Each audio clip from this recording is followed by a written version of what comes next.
And Smashburger's now open at 804 Lexington Avenue at 62nd Street. Enjoy certified Angus beef burgers, signature sides like smash fries, and hand-spun milkshakes. Smashburger, available for dine-in, takeout, or delivery at smashburger.com.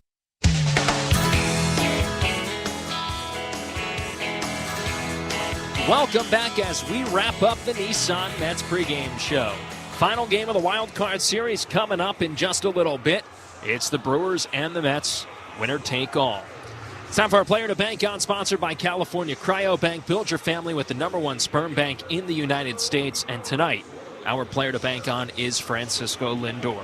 The pitching matchup, one more time, it's veteran left-hander Jose Quintana who gets the ball for the Mets. And then it's the young righty Tobias Myers for Milwaukee. That'll do it for the Nissan Mets pregame show. On the other side, we join Keith Rack and the Hall of Fame radio voice of the New York Mets, Howie Rose, for lineups and first pitch. Mets and Brewers coming up right after this. The Nissan Mets pregame show on Odyssey Mets Radio has been brought to you by Nissan. At Nissan, we make cars that thrill. Experience the thrill for yourself today. Shop NissanUSA.com. And by Spectrum, a connection built for everywhere. That's life unlimited. That's Spectrum. Sloman's Home Security. The difference is human. Call 1-800-ALARM-ME. Peerless Boilers and Pavilion Tankless Water Heaters. Visit peerlessboilers.com to find a dealer near you. Flag and Anthem. Real clothes for real life. Margaret Teets, Nursing and Rehabilitation Center. Laborers Local 731. Feel the power. 1-877 Cars for Kids. That's Cars with a K to donate your car today. And by ELEC 825. Building our future.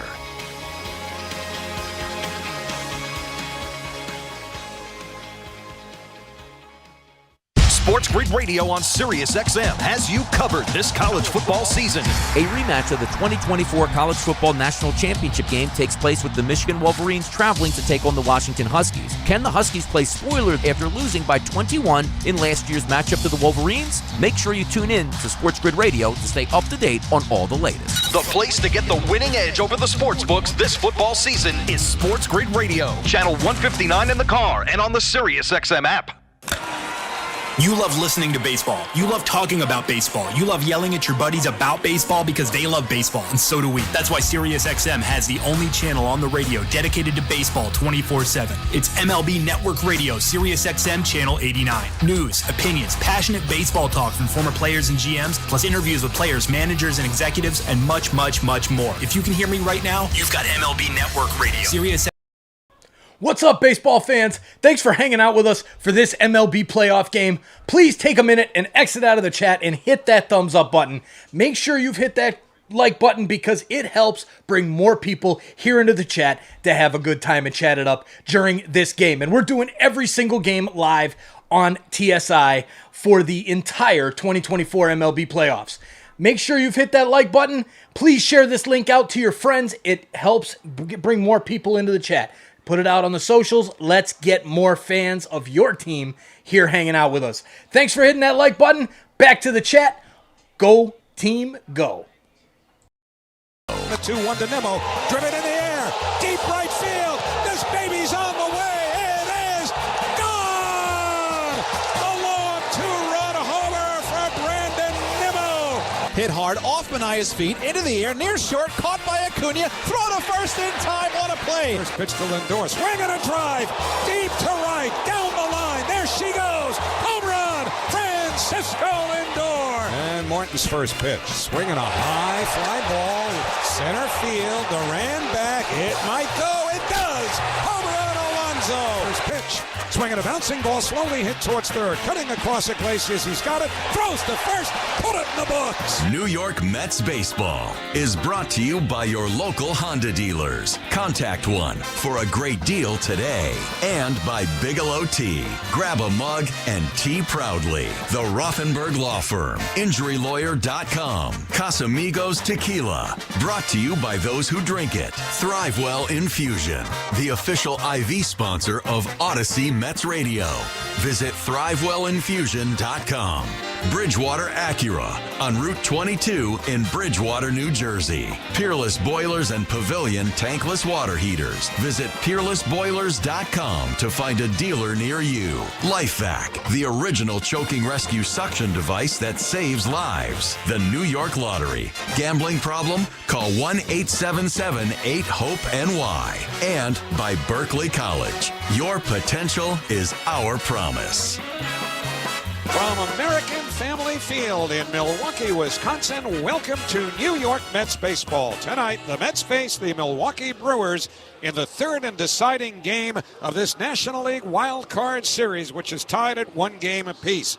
The starting pitchers tonight for Milwaukee, right-hander Tobias Myers, and for the Mets, left-hander Jose Quintana. Hi again, everyone. I'm Howie Rose with Keith Radd, and so for both teams, the season has come down to tonight after the Brewers came from behind with 3 in the 8th inning last night to beat the Mets 5-3. Remember, these teams have seen a lot of each other lately. They played a 3-game series here last weekend that meant nothing to the Brewers and quite a bit to the Mets. And, of course, the teams have split the first 2 games here at American Family Field.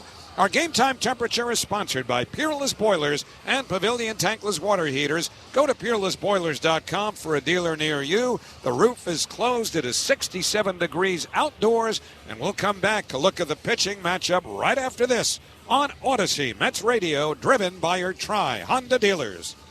Discover the legacy of luxury at Bill Vince's Bridgewater Acura with over 35 years of excellence. Explore the latest lineup, the new 2025 Acura Integra MDX, the 2024 Acura RDX and TLX, and the new all-electric ZDX. You can also explore our diverse selection of high-quality used cars, meticulously inspected and ready to hit the road. Your next adventure starts here at Bill Vince's Bridgewater Acura. Visit BridgewaterAcura.com to discover unparalleled sophistication and precision performance. Find us at 1231 US 22 in Bridgewater. Pat McCarthy here, and I'd like to tell you about my alma mater, the College of New Jersey. At TCNJ, you get the best of both worlds. A top-notch education at a public college price point. TCNJ's faculty are partners in their students' success with courses that are more immersive and that offer transformational learning experiences along the way. That's higher education elevated. Come see for yourself what makes TCNJ so special. Learn more and register for an open house at tcnj.edu. Looking for Michelin tires at the guaranteed lowest price? Get to Town Fair Tire for Michelin's cross-climate tires, offering a design that delivers an exceptional level of long-lasting performance throughout the tire's lifespan. Plus, Town Fair gives you more free services than anywhere else. For the guaranteed lowest price and your best deal on Michelin cross-climate tires, nobody beats Town Fair Tire. And I mean nobody. Name brands at discount prices. Town Fair Tire. You can count on our friends at Ridgewood Savings Bank to show you the community banking difference with cutting-edge conveniences and a century-long tradition of award-winning service. Ridgewood is a financial partner you can count on today, tomorrow, and all of the years to come. Whether you prefer to bank at your local neighborhood branch, from home, or on the go, they're always here to help you reach your goals. So let our friends at Ridgewood be the full-service banking partner you can count on to support you in your financial journey. Visit ridgewoodbank.com to find out more. Member FDIC, Equal Housing Lender. While everyone is listening to the ball game, the Engineers Labor Employer Cooperative is hard at work rebuilding our infrastructure. Whether it's transportation, water, or energy projects, ELEC and the Operating Engineers 825 are ready to get to work building our bounce back. Cheers to a great day and this ice-cold Corona. You know what would make this day even better? My grandma's carne asada. Throw in some music. We can watch the game. Or we could keep it simple. Corona, la vida más fina. Get your Corona at ordercorona.com. Relax responsibly. Corona Extra Beer, imported by Crown Import, Chicago, Illinois. Back here at American Family Field in Milwaukee, Wisconsin. Big hand just a moment ago for the great Robin Yount, the Hall of Famer, former Milwaukee Brewer, MVP, shortstop, center fielder, greatest player ever produced by the Brewers franchise, and he threw out a ceremonial first pitch. The salute to America, which preceded the salute to Yount, is brought to you by the Ray Cattina family of dealerships. Visit them at raycattina.com. The national anthem was performed tonight by Joy Bach, and about those who will throw the real pitches. That would be Tobias Myers for the Brewers, Jose Quintana for the Mets, And these teams saw the opposing pitchers tonight just a few days ago, so no secrets, just a matter of who's got what tonight, Keith. I went for my morning coffee this morning in downtown Milwaukee, and I said, that guy looks just like Robin Yount sitting outside, and I just saw that guy, and I go, oh, that's the same guy having coffee. So speaking of familiar relations, you've got Quintana and Myers going again, just as they did over the weekend, and obviously a much more high-stakes, high-pressure game. Winner take all, winner at least move on to the National League Division Series against Philadelphia. Start with Tobias Myers, who is really an amazing story. This is his rookie season. He spent about 7 years bouncing around the minor leagues. Baltimore, Tampa Bay, Cleveland, San Francisco. He was once released by the White Sox 2 years ago. Now the Brewers got him, brought him in, sent him to the minor leagues. And what has he done since he's been called up this year? He has been incredible. An ERA of 3 in 138 innings. And there were times this year he was the ace of this pitching staff. I mentioned that he saw the Mets just a couple of days ago. 4 innings of one-hit ball. He was terrific. But again, you have to remember, that was a low-pressure last weekend of the year. Doesn't matter if you win or lose. Much easier to pitch under those circumstances than as a rookie with a season on the line. His best pitch, the changeup, has a great slider. If you can catch his fastball, he's given up 18 home runs this year, 13 of them on the heater, which comes in at about 93 miles an hour. So a little inexperience for the rookie Tobias Myers, a whole lot of experience for Jose Quintana, the 35-year-old. 13 major league seasons. He's pitched 5 times in the postseason. Pretty good numbers, 3.86. Last time he took them out in the postseason was 2 years ago against the Philadelphia Phillies. He was a member of the St. Louis Cardinals. Phillies would end up winning late in that game, go all the way to the World Series that year. Quintana, though, held them down for 5 1/3, 2 hits, no runs. And that was the Phillies team that went all the way to the World Series. So pretty good postseason performance by Quintana. His thing this year, a lot of home runs were given up, 22 of them, one of the higher home runs per 9 rates he's had this year. Yet, his last 6 starts, no home runs, and that's what gives the Mets confidence tonight. Jose Quintana for the Mets, Tobias Myers for Milwaukee. We'll come back and look at the starting lineups and have first pitch of Game 3 on Odyssey Mets Radio, driven by your Tri-Honda dealers. When just one life is saved, it wins the game. Just like in baseball, when the same player has 3,000 hits, it's monumental. LifeVac, the original choking rescue device, is approaching 3,000 lives saved. Hi, I'm Arthur Lee, CEO and inventor of LifeVac. With its place, push, pull technology, LifeVac uses suction to clear the airway and save a life. There's only one proven airway clearance device, LifeVac. Mention code BASEBALL for 20% off your order today. Go to lifevac.net. An orthopedic surgeon can replace a damaged joint, but they can't replace time. For you, or for the person who has to drive you around. That's why you need a surgeon who's close to home. At RWJ Barnabas Health, we have the specialized care you need to get moving again. Do it right. Here. Visit rwjbh.org/ortho. RWJ Barnabas Health. Let's be healthy together. Total Orthopedics is Long Island's premier orthopedic practice. Whether it's a sports-related injury or something far more complex, Total Ortho has locations throughout Long Island with diagnostic equipment on site. Now, Total Ortho Express offers convenient walk-in service with no appointment necessary. Visit TotalOrthoExpress.com. That's TotalOrthoExpress.com, because time doesn't heal wounds, they do. 1-877 Cars for Kids. KARS Cars for Kids. 1-877 Cars for Kids. Donate your car today. Donate today at carsforkids.org. Your car, running or not, could be picked up as soon as the next day. No title, no problem. Go to carsforkids.org today. 1-877 Cars for Kids.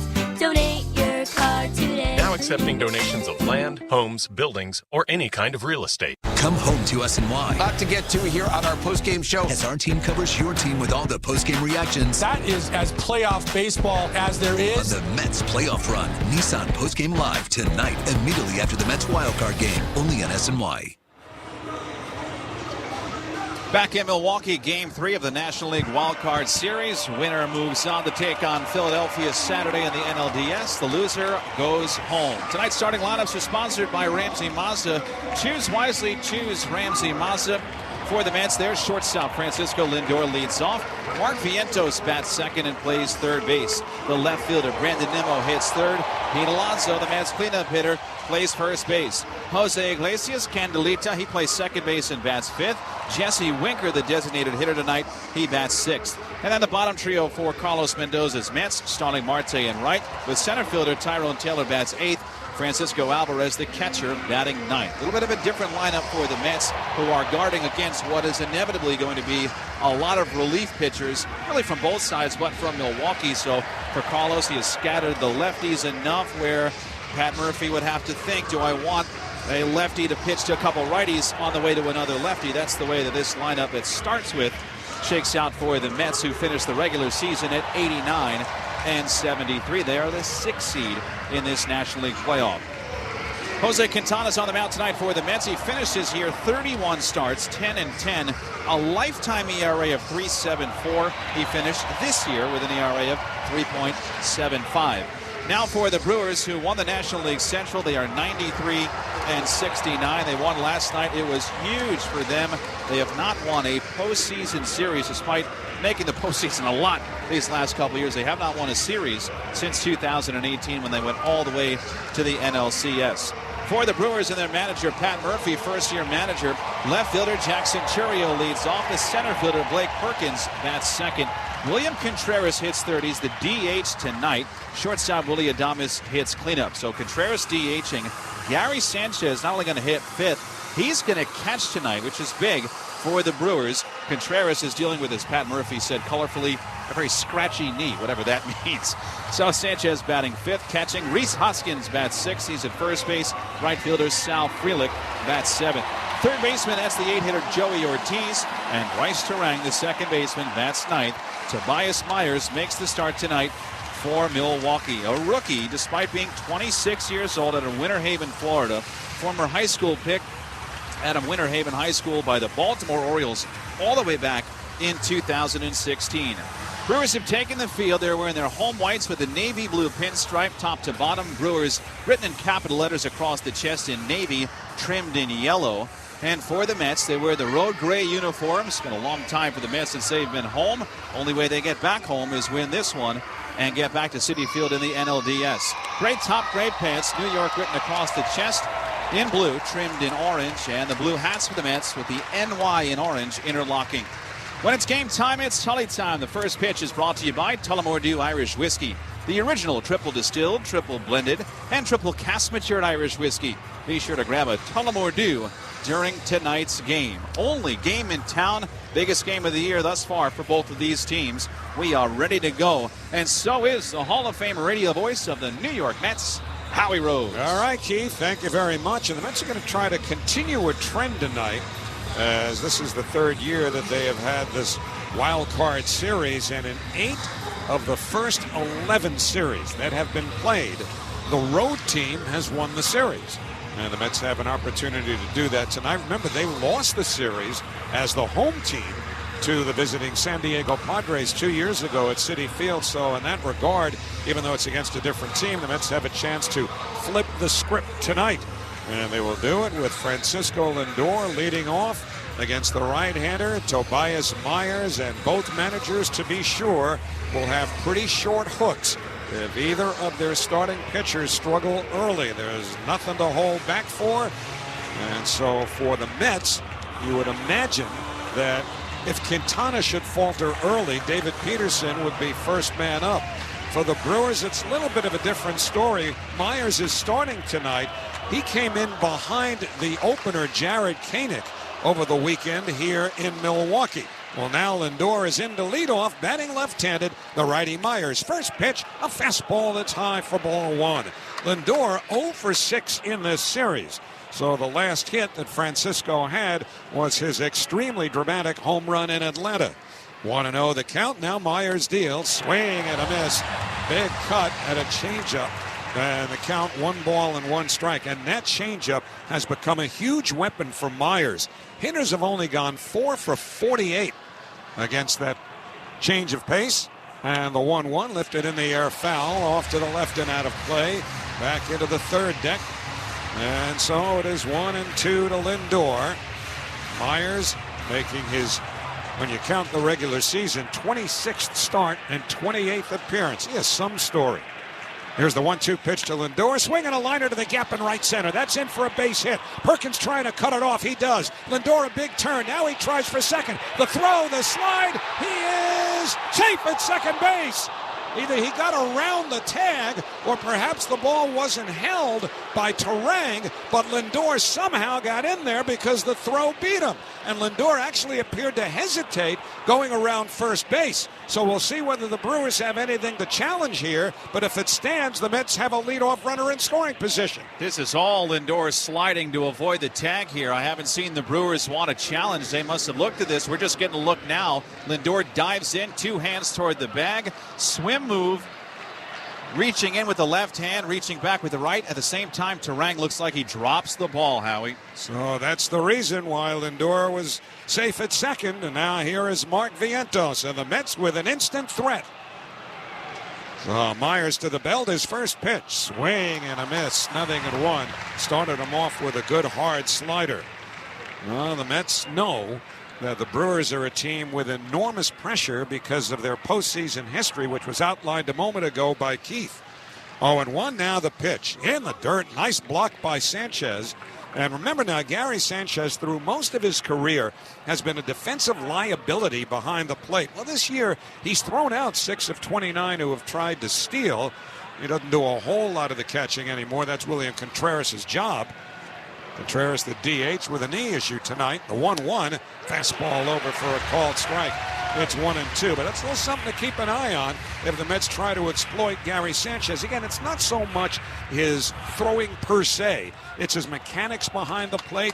There have been 6 pass balls that he's been charged with this year. Time called at home plate. And he can be shaky back there. Absolutely. Wild pitches, which aren't really credited toward a catcher. It's a lot of the reason why balls bounce by. His blocking skills are always in question. 1-2 to Vientos. Lindor leads from second. Myers holds. Now the pitch. Swinging a high pop foul. Going back into the seats on the first base side. Out of play. Defensively, the Brewers have Hoskins at first, Terang at second, Adames at short, Ortiz at third, Churio, Perkins, and Frelick left to right in the outfield with Sanchez catching Myers. 1-2 to Vientos. Lindor not too big a lead at second. The pitch in the dirt, and Sanchez blocks that one, stumbling just a bit as he continues to his right, but keeps it in front of him. So that's a couple of nice blocks by Sanchez here early on. He must have ears that are hearing our broadcast. I mean, he knows. He was really, a lot of the stuff we're calling on is his time as a Yankee. And where is it loudest that you hear it? In the playoffs in New York, where he was not great. 2-2 the count. Myers checks second. Now the pitch. On the outside corner, strike 3 call. He got him with a fastball. Right at the bottom of the zone on the outside edge. It's a great pitch from Myers, and Lindor is down on strikes, or at least Vientos is. Lindor remains at second. So 1 away. Brandon Nimmo coming up. And our umpires lineup brought to you by RWJ Barnabas Health. Let's be healthy together. Vic Carapazza has the plate tonight. We'll give you the rest in a moment. But first, Nimmo. And the first pitch to him. Breaking ball is high. 1 ball and no strikes. So Carapazza, the home plate up. Crew chief Alan Porter at first. Mike Estabrook at second. Brennan Miller at third. Alex Tosi on the left field line. Chris Siegel is the umpire on the right field line. 1 out. Lindor at second. No score in the first. The 1-0 to Nimmo. Rides high. A fastball. Ball 2. Nimmo 2 for 8 in the series. But did a good job this year. Despite the fact that he had a low batting average, he hit .313 with men in scoring position. 2-0, now the pitch. That's a little bit low, ball 3. Now, Nimmo's a left-handed batter, and the lefties have hit about 40 points higher against Myers. The right-hand hitter, Pete Alonso, is on deck, who hits a lot of balls on the ground despite his home run ability. So let's see, 3-0 to Nimmo. The pitch. right down the middle. A fastball, 3-1. Little cat and mouse game going on at second with Adames, the shortstop, dashing in every so often behind Lindor. And when Myers delivered that last pitch, Adames was pretty much at that second base bag, so somewhat out of position. 3-1, the count to Nimmo. The outfield straight away. Here's the pitch. Swing and a miss at a fastball, and it's 3-2. Myers, a lot of trust in that fastball. That was 3-1 right down the middle. He blew it by Nimmo. Fans waving the yellow towels, many of them coming to their feet. 3-2 to Nimmo. Lindor at second, one out. Now the pitch. Swing and a miss, strike three. Got him with a fastball at the top of the zone at 95. So 2 men away, and now Alonso. And Pete knows, everybody's brought it up, that if the Mets don't win tonight, this may very well be Pete's last game as a New York Met. He has gone 1 for 5 in this series, but looking to make an impact with a long ball. Here's the first pitch to him.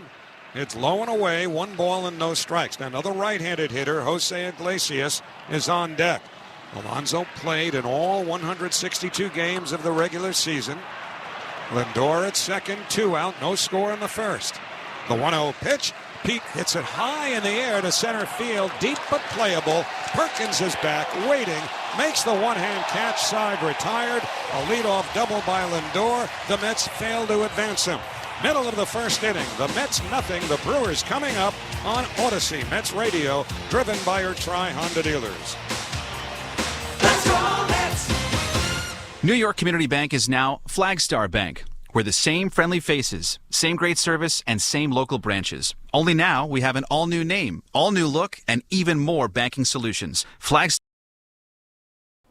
Hey, you. Yeah, I'm talking to you. The one that's listening to the MLB wildcard game with us. Please hit that subscribe button and help this awesome community grow. We are trying to do as much sports as possible, but of course, we're the home of all of the Toronto sports live events. So please help our group of Toronto sports fans continue to grow. Hit that subscribe button, turn on that bell so you don't miss it when we go live for every single MLB playoff game this season. Thank you for hitting that subscribe button. Thanks for making that sub counter keep on going up. We're shooting for 50K. Let's get there. We need your help. Thank you. Now let's get back to the chat. Good luck to your team. Hope they win.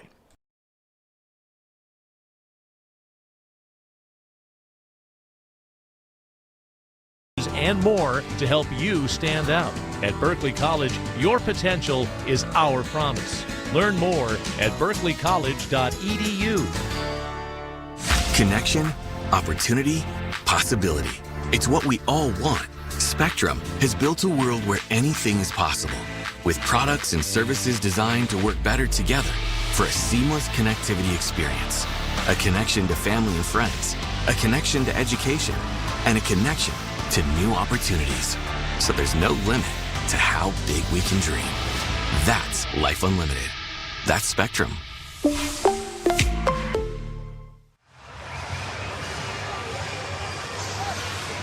We go to the last of the first inning. The Mets did not score in the top half. And now Jose Quintana will be on the mound for the Mets. Quintana last pitch against these Brewers on Saturday in a game Milwaukee won 6-0. He went 4 1/3, gave up 5 hits, 2 runs, walked 2. He struck out 9. And the high strikeout total probably had as much to do as anything with his coming out in the 5th inning. Facing Jackson Chourio, the right-hand batter. The rookie shows bunt, pulls back, takes down and in for ball 1. What a game Chourio had last night when he hit 2 home runs, one to start the bottom of the first, and the other to tie the game, leading off the bottom of the 8th against Phil Maton. The 1-0 to the right-hand batter. Breaking ball is low. 2 balls and no strikes.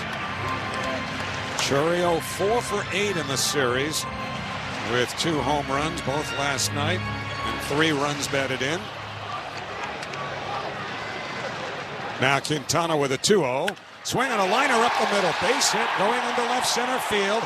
Taylor hustles over to backhand it. Chourio turns first. He holds on. And the Brewers have the leadoff man aboard. Chourio now 4 for 6 against Jose Quintana. He's aboard with a leadoff single. Now, this kid's feeling it right now. And that a 2-homer game last night. Here's your crazy note of the day. 2 players ever have hit 2 game-tying home runs in the postseason. Jackson Chourio and Babe Ruth. That's how important last night was for this kid and this city.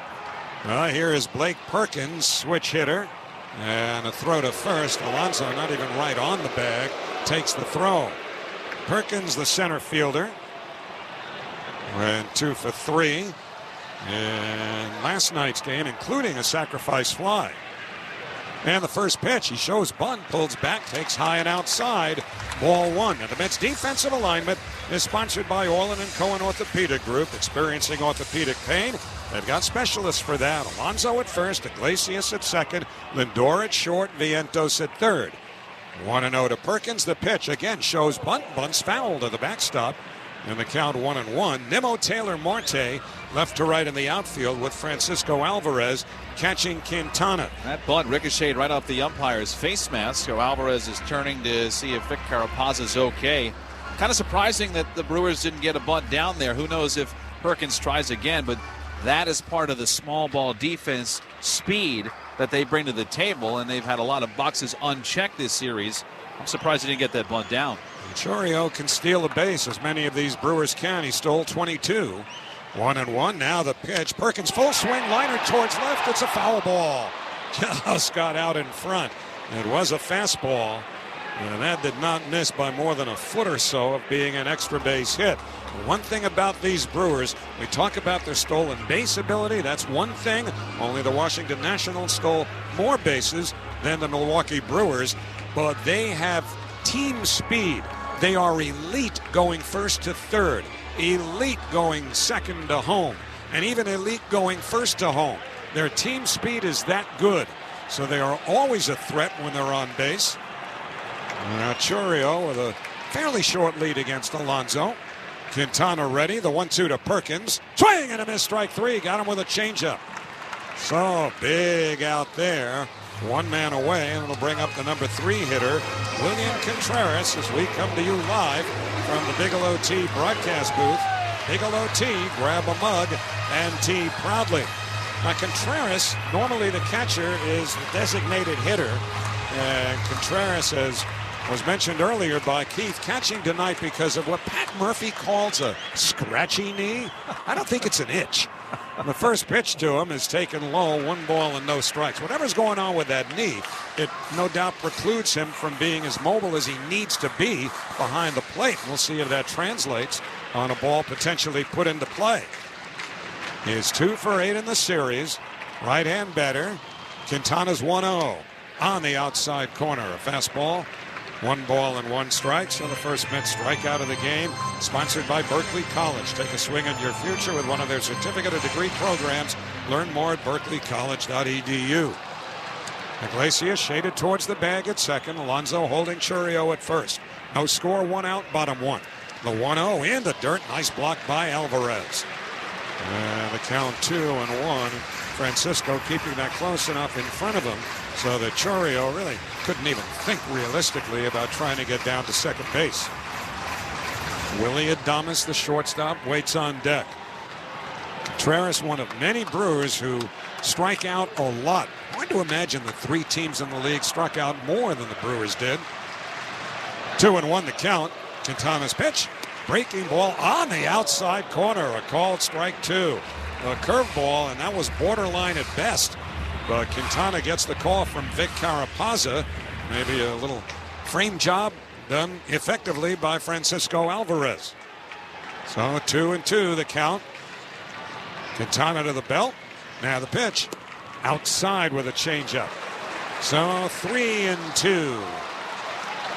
And you have to think, despite the strikeout propensity, there is a chance that Chourio will be running here. Even though Adames drove in second most runs of anybody in the National League, he's in the on-deck hitter, or he is the on-deck hitter. The Brewers love to push the envelope.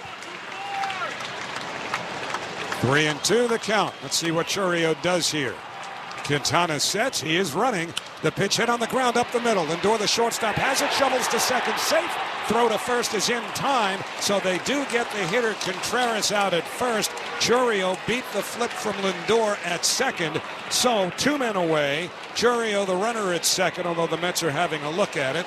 Not sure that they'll ask for a review. They are not going to challenge. So 2 men away, and Willie Adames will bat with Churio at second and 2 men away. Surprised Lindor went for it, but I guess with Contreras is really slow, you can at least try.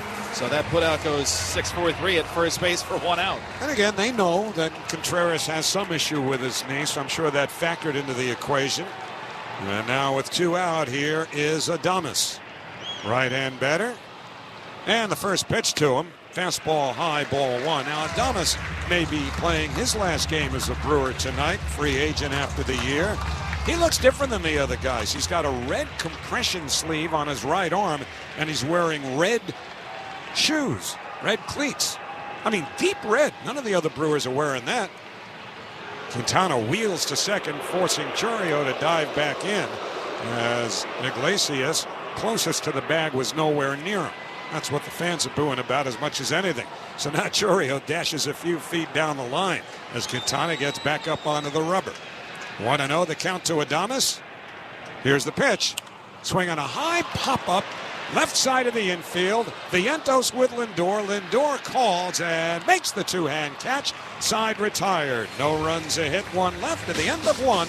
The Mets nothing, the Brewers nothing on Odyssey Mets Radio, driven by your Tri-Honda dealers.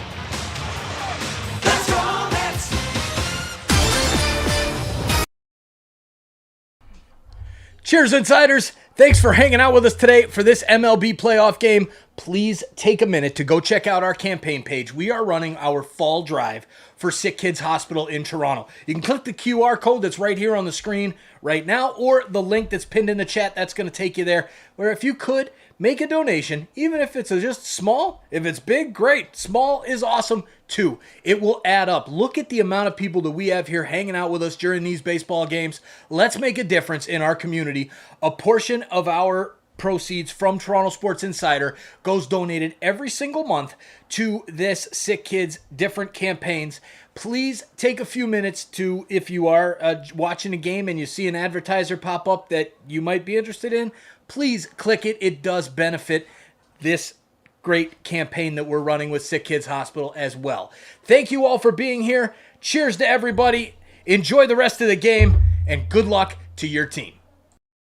This game, get back to what's really important, your fantasy football team. We're talking about it right now on Channel 87 and on the SiriusXM app. Hey everyone, it's Justin Turbin, your 24/7 home for hoops all year long is SiriusXM NBA Radio Channel 86 and the SiriusXM app. Just search NBA Radio. Fantasy football players, from start-sit decisions to waiver wire advice. Win your fantasy football league with Fantasy Sports Radio. Channel 87 and on the SiriusXM app. 24/7, 365. Coverage of all things NASCAR. All things NASCAR happens exclusively on SiriusXM NASCAR Radio, Channel 90. The only series to be pushed to the limit. And so what's ahead, brought to you by our local Honda dealers. Contact one for a great deal today. Whoever wins this game will be in Philadelphia at 4:08 p.m. on Saturday to face Zach Wheeler. Later that night, San Diego will open their series at Dodger Stadium. Dylan Cease will pitch for the Padres against Jack Flaherty. And in the American League, also on Saturday at 1:08, the Tigers will be at Cleveland. And at 6:38, Kansas City in the Bronx to face the Yankees. Jose Iglesias leads off for the Mets. And the first pitch by Myers is taken on the outside corner. A called strike, 0-1. Iglesias 2 out of 10 in the series. Ended the year on a 22-game hitting streak. Had hits in both games of the series. And the 0-1 fouled off his foot at home plate. And the count 0-2 as he hobbles around just a little bit. Iglesias, Winker, and Marte due up. So Iglesias just taking a little extra time with the approval of home plate on Vic Carapazza to let the pain subside, and only now does Carapazza restart the pitch clock. 0-2 to Iglesias. Myers sets now the pitch. Swing and a roller foul over by the third base dugout. I asked Jose Iglesias not too long ago, since his hit OMG has been so big, where does he see himself in, 10 years? A musician? or having anything to do with baseball, he would love to have the kind of front office job in baseball that Carlos Beltran has with the Mets, an advisor who shows up here and there and then sing the rest of the time. The 0-2 on the way, hit foul back to the screen. It remains 0-2, and I wondered, is because he's so involved in every aspect of his musical career, does he enjoy producing? Does he want to do anything besides just perform? He says, nope, I just want to sing. Here's the 0-2. Swinging a fly ball, foul down the left field line and out of play, deep into the second deck. We've seen Barry Zito and Bronson Arroyo and Bernie Williams all get musical careers. We haven't seen a combo yet. Front office, songwriter. That'd be something new. 0-2 the count. Myers delivers, swinging another foul off to the right out of play. This is, part of what Carlos Mendoza was talking about, the bat-to-ball ability of Iglesias, dropping him down to the 5th spot, although he did use the term ball in play, referring to a guy who strikes out a lot less than some others who hit in the middle of the lineup.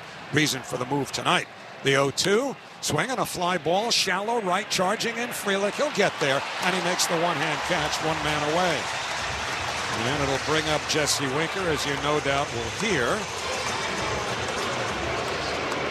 Cue the fans. As Bob Uecker would say a couple of booths down, these fans, they love them. But of course, this is how it goes for Jesse Winker wherever he goes. The DH, left-hand batter, hits the first pitch up the middle, backhanded by the shortstop Adames, fires to first in time, 2 men away. Sound like they just won the World Series with that cheer. Well, they've never done that. But now they could say they got Jesse Winker to ground out for the second out in the top of the second. Carlos Mendoza was asked, too, Jesse Winker, do the boos get him going here? And Carlos was quick to say, he gets booed everywhere we go. Carlos boos him just for fun. After he was booed in Seattle, Carlos said, I started booing him every time I saw him.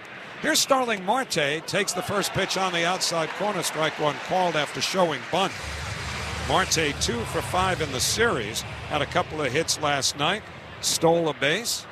Brewers have not stolen a base yet in this series. The 0-1 on the way. Marte hits it in the air to center. In comes Perkins, still coming. Slides forward, makes the catch, and that retires the side. Nothing across. Middle of the second. The Mets nothing. The Brewers nothing. On Odyssey, Mets Radio, driven by your Tri-Honda dealers.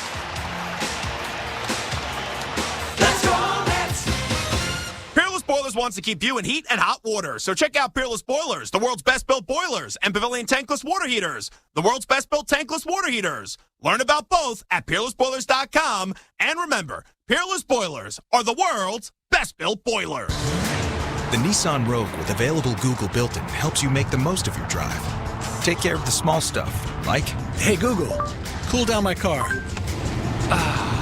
And, hey Google, turn on the dog feeder. Or change up your adventure. Hey Google, navigate me to the nearest music venue.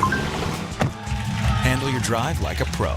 Experience the ultimate connection in the new 2024 Nissan Rogue. Now Nissan offers 6 vehicles with starting MSRP under $30,000. Visit your local Nissan store and nissanusa.com today.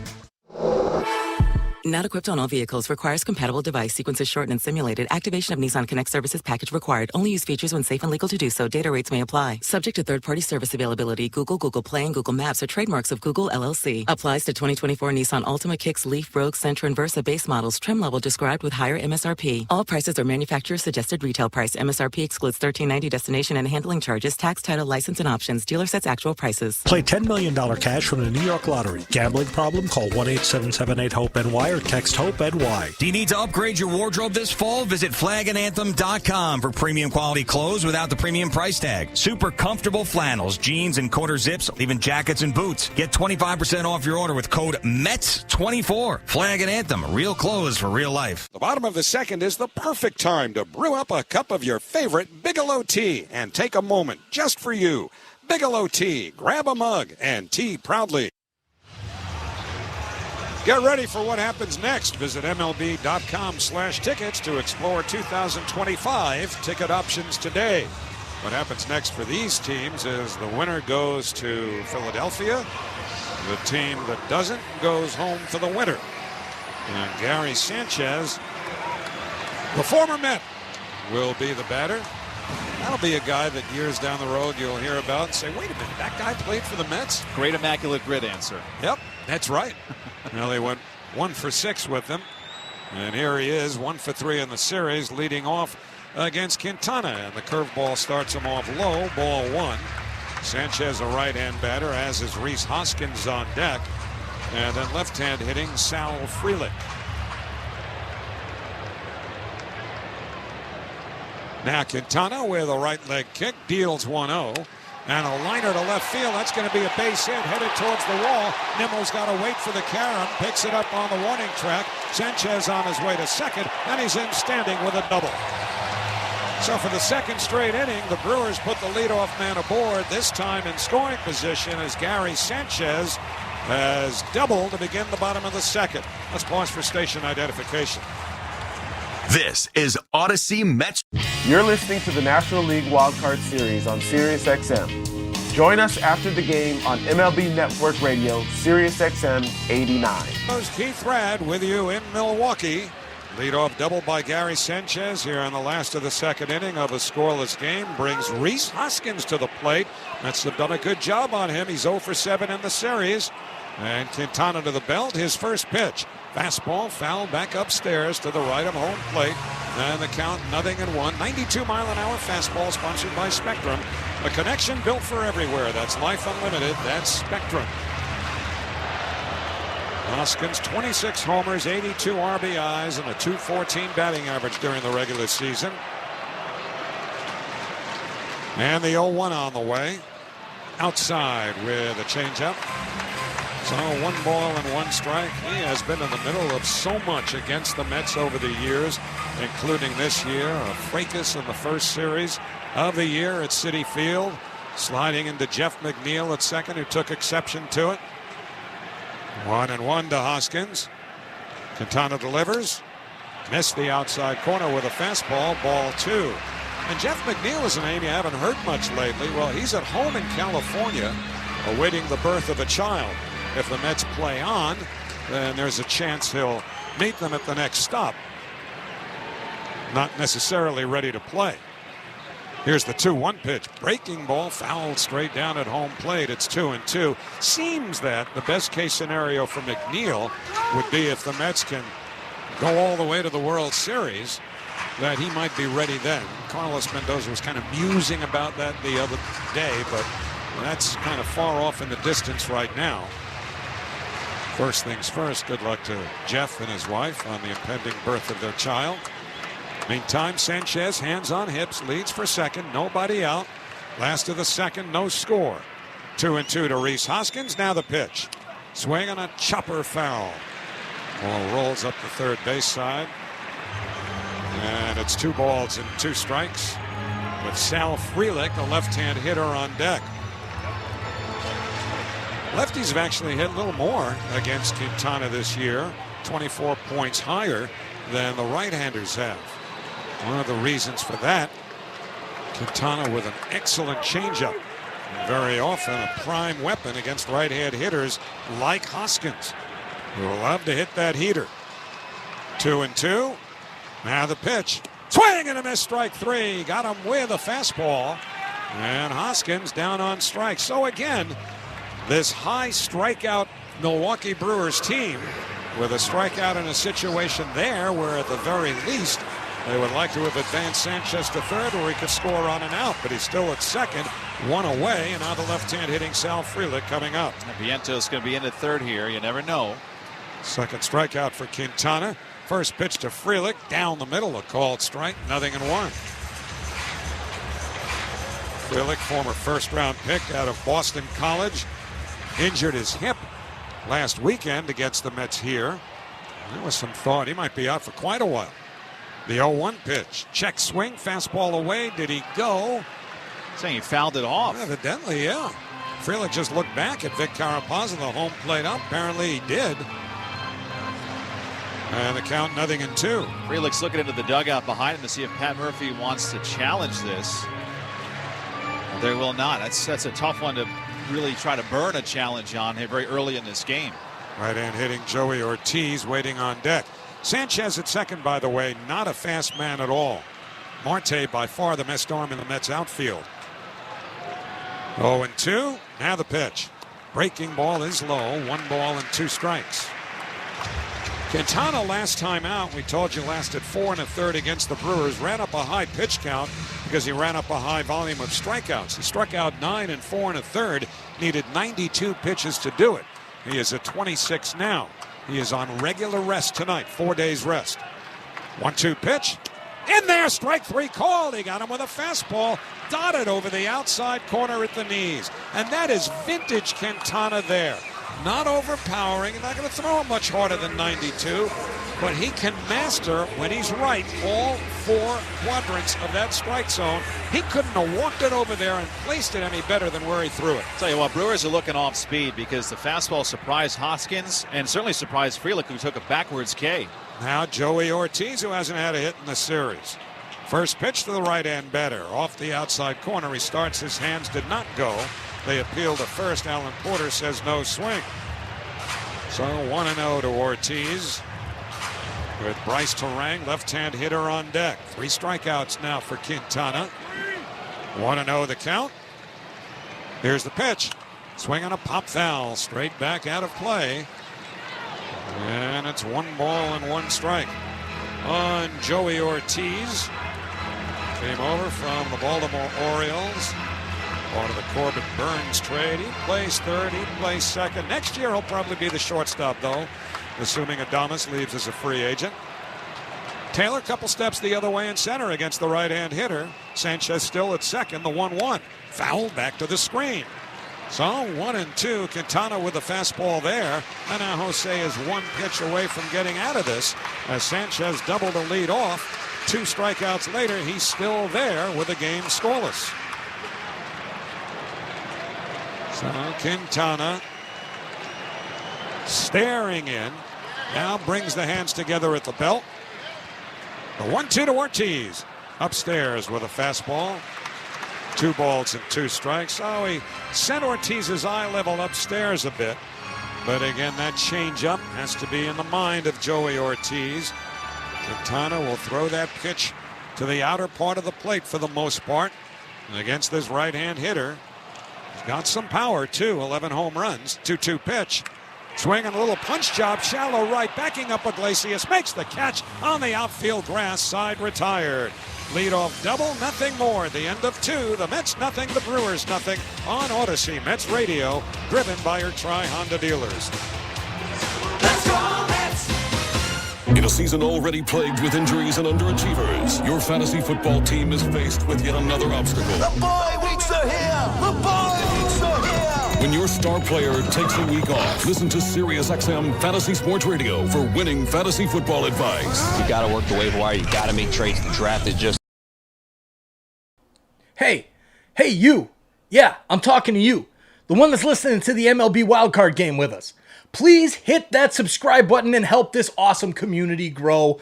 We are trying to do as much sports as possible, but of course, we're the home of all of the Toronto sports live events. So please help our group of Toronto sports fans continue to grow. Hit that subscribe button, turn on that bell so you don't miss it when we go live for every single MLB playoff game this season.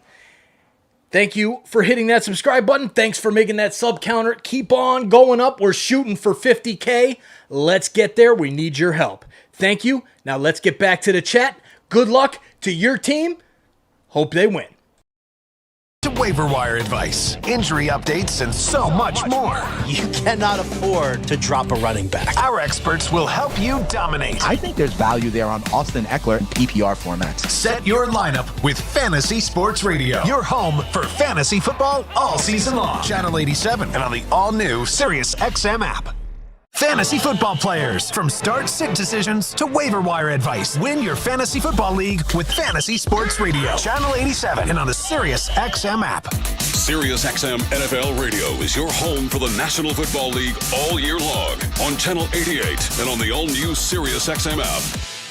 The Mets and the Brewers scoreless, and both teams have had their chances as we go to the third inning, Keith. Yeah, I don't think either team anticipated this at all, especially when you figured all hands on deck, a lot of bullpens, who's going to be up first. Game one in the third inning, it was 3-2 Mets. Yesterday, going into the third inning, 3-1 Mets. And here it's scoreless, top three. Tyrone Taylor, Francisco Alvarez, and Francisco Lindor go 8-9-1 against the rookie Tobias Myers. Myers allowed a leadoff double to Lindor, but 6 in a row have been retired. First pitch righty to righty. Breaking ball, a slow one, in for a called strike. 75-mile-an-hour curve. The count 0-1 on Taylor. Taylor, pretty good series, 2 for 8 with a double. He has scored 2 runs. Third baseman Joey Ortiz right by the bag. 0-1. Popped up, foul first base side will make the seats. That's 0-2. And for Tyrone Taylor, the reason why he may be wearing a Mets uniform instead of a Milwaukee uniform, he was in this game with Milwaukee last year when they played the Diamondbacks. He was moved in the offseason to make room for Jackson Chourio. 0-2. Up and in, almost hit him. Breaking ball that got away, a changeup, and it's 1 ball and 2 strikes. Well, for Taylor, he's not making a ton of money, right around $2 million in arbitration, but every penny in this town they have to mine, even though they paid Chourio a lot of money. 1-2.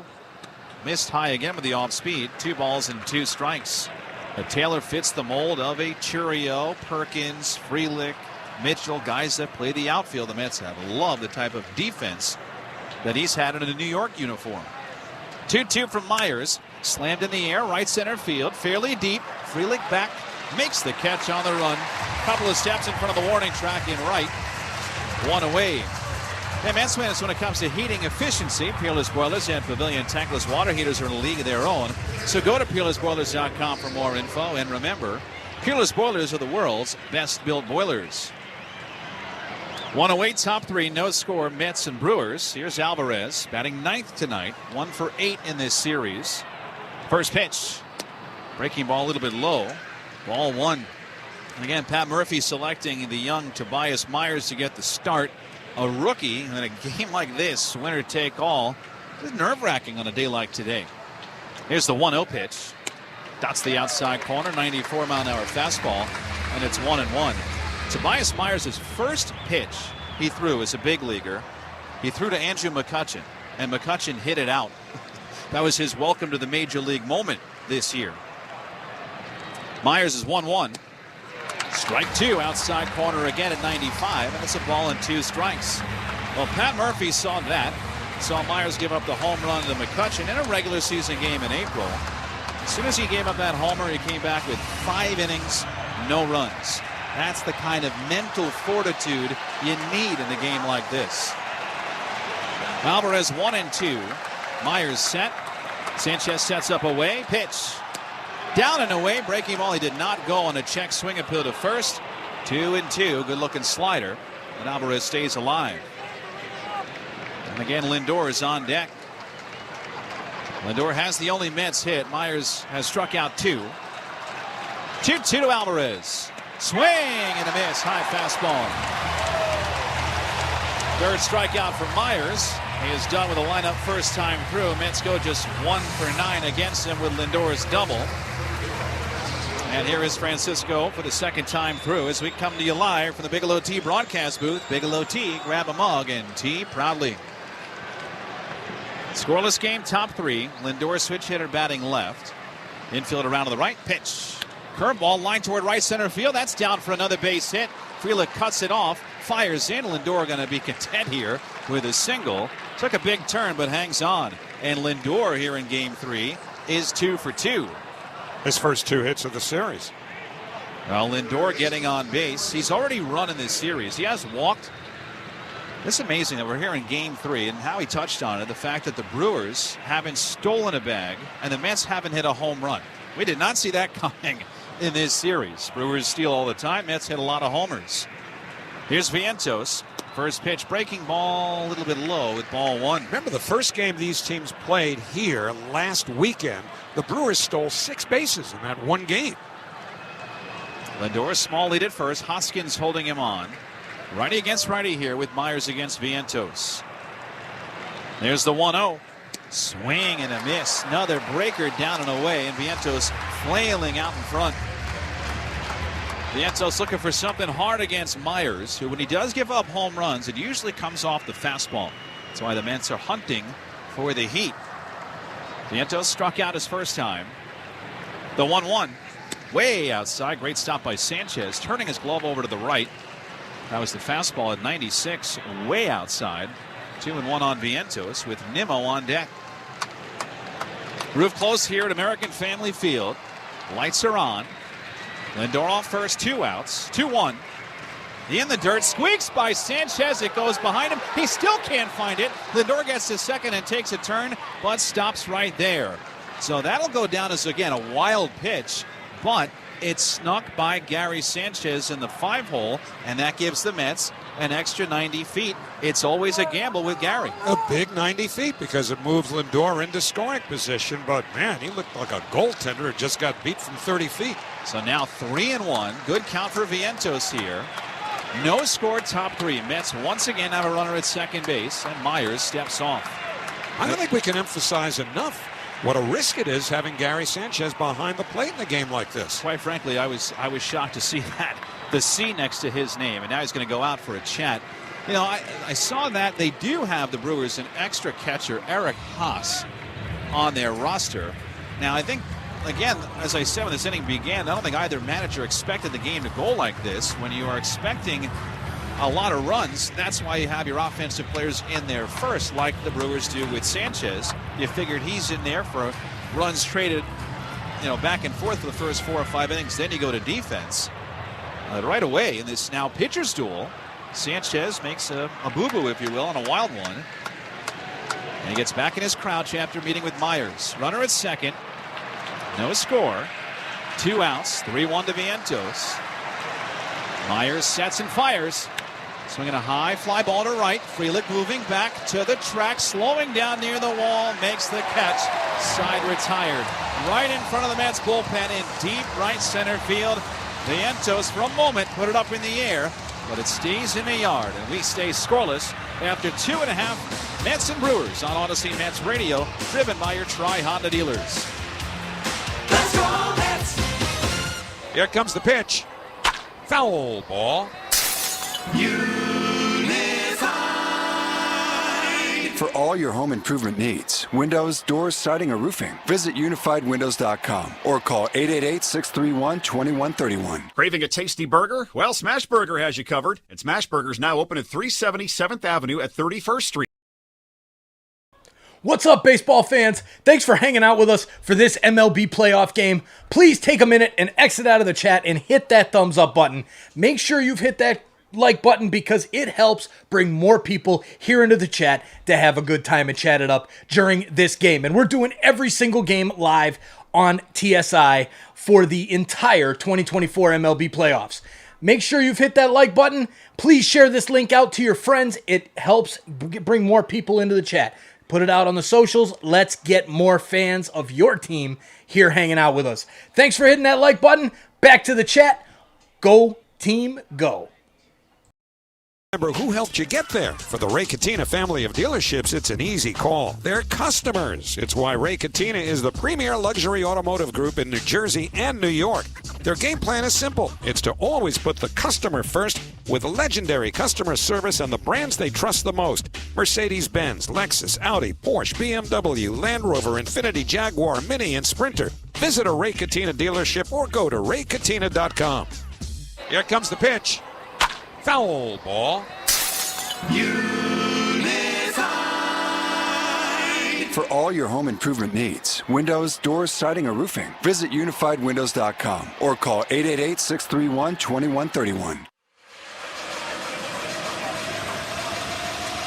We go to the bottom of the third inning in Milwaukee, scoreless. Mets and Brewers in this winner go home. Winner will see the Phillies on Saturday in the National League Division Series. Everything else in the playoffs is set. Most teams have eyes towards the second round. Not these two teams. The only game of the day. Bryce Terang leads off for Milwaukee, the 9-man. Corners in immediately. First pitch, lefty to lefty. Strike outside corner. A sinker that dots the edge. 0-1 on Terang. followed by Churio and Perkins. So again, Milwaukee goes 9-1-2 here against Quintana. Straddles the rubber, turns his feet, kicks and deals the 0-1. Missed outside another sinker.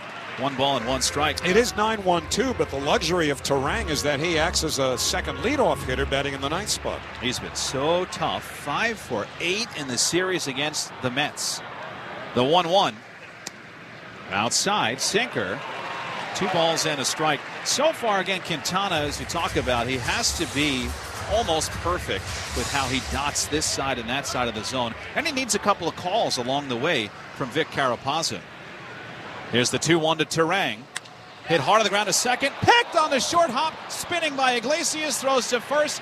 In time. Beautiful play. One second baseman takes it away from another. And boy, the Mets just happy to keep Terang off the bases. What a job by Iglesias. It's worth saying again, and we've said it almost regularly this year, how in the world was Jose Iglesias in the minor leagues all of last year and the beginning of this one? Analytics can't be the whole reason. So still scoreless, bottom 3, Mets and Brewers. Here's Churio, already singled today. 5 for 9 in the series. Pitch. Shows one, drops it down the third baseline, hugging the chalk, rolling foul. Picked up by Vientos 70 feet down the line. Well, Churio almost surprised Vientos and the Mets with a bunt base hit. But Francisco Alvarez, who ran out from behind home plate up that third baseline, almost willed it to go foul.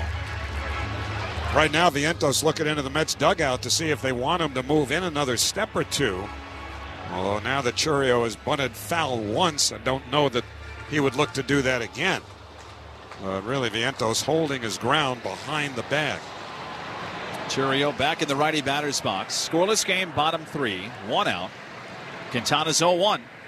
Outside with a changeup, 1 ball and 1 strike. Churio last night started what is going to be a legendary major league career. He's already signed an 8-year, $82 million deal. There's the 1-1 to him. Line towards center. Taylor coming in on the run, makes the catch. It just hung up enough. Little floater off the end of the bat. Now you feel like everything falling in these days for Churio. That just hung up. And there's 2 down now for Perkins. Don't miss a moment at Citi Field 2025. Get the best seats for the biggest games with the Mets season ticket membership. To learn more, visit Mets.com/memberships. It's told there's about 6,000 people at Citi Field for a watch party tonight. Great. Here's Perkins batting right-handed. Pitch. Breaking ball a little high with ball 1. You don't think they have our audio, pumped in, do you? Well, if they do, hello everybody at Citi Field. Yeah, we'll try to stay away from, guests in the dugout during the game itself. Here's the 1-0 to Perkins. Breaking ball in for a strike. 1-1. Well, that's been kind of a topic of conversation for the last 2 days. You know what we're going to focus on, Howie and I, tonight? Aside from the walking taco every once in a while, the game. What a concept. Scoreless, bottom 3. Vientos in and near the line at third. Perkins struck out his first time. Quintana rocks and deals. And a breaking ball hit hard. Shortstop hole. Backhand stop by Lindor. Turns. Fires. Throw is offline. Perkins beats it out. The ball trickles away from Alonso. But he picks it up. And Perkins probably going to get an infield hit here. Meanwhile, Lindor just sprinted from short left field towards second base because Iglesias had been moving towards first base and nobody was on the bag at second. But immediately Perkins, upon crossing the first base bag, angled in towards foul territory. So there was no chance of him getting to second base, but Lindor took nothing for granted. Little opening for Milwaukee. It is a hit. So a 2-out hit for Perkins. Scoreless.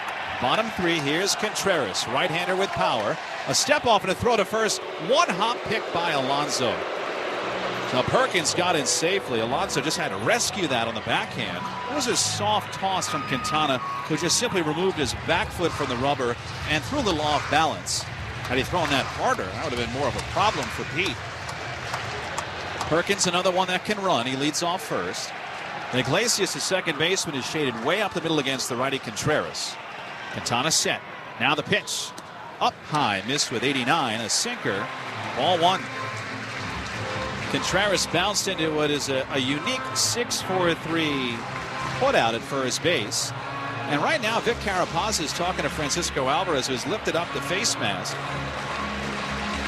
Wonder if Francisco got some dirt in his eye. And anyway, that broke the action for a moment. Alvarez now back into his crouch. Lindor deep and short. Vientos along the line and deep at third. Outfield the other way. 1-0 on Contreras. Pitch. Down low. Ball 2. Well, in any event, Contreras' ground out. He is now 2 for 9 in this series. He's had a hit in each of the first 2 games. Alonso holding on Perkins. Quintana set belt high. 2-0. Swinging a ground ball to third. Vientos has got it. Sets. Fires across the diamond high, but it's there in time for the out. Alonso had to move back behind first base into foul ground, but held his foot on the bag and gets Quintana through the third. Scoreless game in Game 3. We go to the 4th. Mets and Brewers on Odyssey Mets Radio, driven by your Tri-Honda dealers. Hey, it's Andy Cohen. Are you a pop culture fanatic like us? Then Radio Andy is your ultimate. Cheers, Insiders. Thanks for hanging out with us today for this MLB playoff game. Please take a minute to go check out our campaign page. We are running our fall drive for Sick Kids Hospital in Toronto. You can click the QR code that's right here on the screen right now, or the link that's pinned in the chat. That's going to take you there, where if you could, make a donation, even if it's just small. If it's big, great. Small is awesome too. It will add up. Look at the amount of people that we have here hanging out with us during these baseball games. Let's make a difference in our community. A portion of our proceeds from Toronto Sports Insider goes donated every single month to this Sick Kids different campaigns. Please take a few minutes to, if you are watching a game and you see an advertiser pop up that you might be interested in, please click it. It does benefit this great campaign that we're running with Sick Kids Hospital as well. Thank you all for being here. Cheers to everybody. Enjoy the rest of the game, and good luck to your team. XM Channel 89. News, opinions, passionate baseball talk from former players and GMs, plus interviews with players, managers, and executives, original specials, and much, much, much more. All baseball, every day, on your radio. If you can hear me right now, you've got MLB Network Radio, Sirius XM Channel 89, and on the Sirius XM app. Fantasy football players. From start-sit decisions to waiver wire advice. Win your fantasy football league with Fantasy Sports Radio. Channel 87 and on the Sirius XM app. Sirius XM NFL Radio is your home for the National Football League all year long on Channel 88 and on the all-new Sirius XM app. A game where, as everybody got ready for it, Tobias Myers, Jose Quintana, it wasn't really about them, but who else was available and going to pitch tonight? And certainly we'll get to that part of the story. But right now the story has been a pitcher's duel. The Mets 2 hits, no runs. Milwaukee 3 hits and no runs. And now the Mets have a chance against Myers here, 3, 4, and 5. Nimmo, Alonso, and Iglesias, second time through. Lindor 2 for 2, rest of the lineup over, including Nimmo, who struck out his first time. The righty to the lefty, first pitch. Swing and a miss, high fastball, 0-1. Part of the Mets lineup is powered by 10-1 Rum. Elevate your game day experience with 10-1 Rum's lineup of Mets-inspired cocktails. 10-1 Rum, a proud partner of the New York Mets. Here's the 0-1. Breaking ball strike at the top of the zone in the inside corner. A changeup at 79 miles an hour. That's 0-2.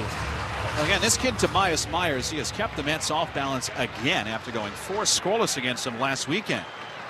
0-2. Nimmo pops it up behind second. Terang drifting out from second, waving his arms, makes the catch in the grass. 1 away. And again, Myers, to talk about his story, he was drafted out of high school by Baltimore in 2016, then was traded to Tampa, then traded and moved to Cleveland, then a waiver claim with the Giants and the White Sox. He was kind of a castaway, if you will, a high draft pick that didn't go anywhere until Milwaukee got its hands on it. Boy, they turned him around. Here's Alonso, first pitch. Up and in with a fastball, ball 1. No score, top 4. Game 3, the decisive Game 3 in this wild card series. Pete flew out to deep center his first time. 1 for 6 in the series. 1-0. Missed inside. 2 balls and no strikes. And even though Pete has struggled to put together not just hits, but extra base hits with some oomph, they're still treating him like a power hitter. They have walked him and pitched him carefully here. 2-0. Swinging a high pop down the left field line. Adames over, so is Ortiz. Foul ground. Ortiz makes the catch in foul territory right near the tarp. 2 down. So still, the Mets struggle with Tobias Myers' second time through. Everybody not named Francisco Lindor. And this will bring up Jose Iglesias. Well, Myers, too, another thing to keep in mind is that he has had games where he's gone really deep.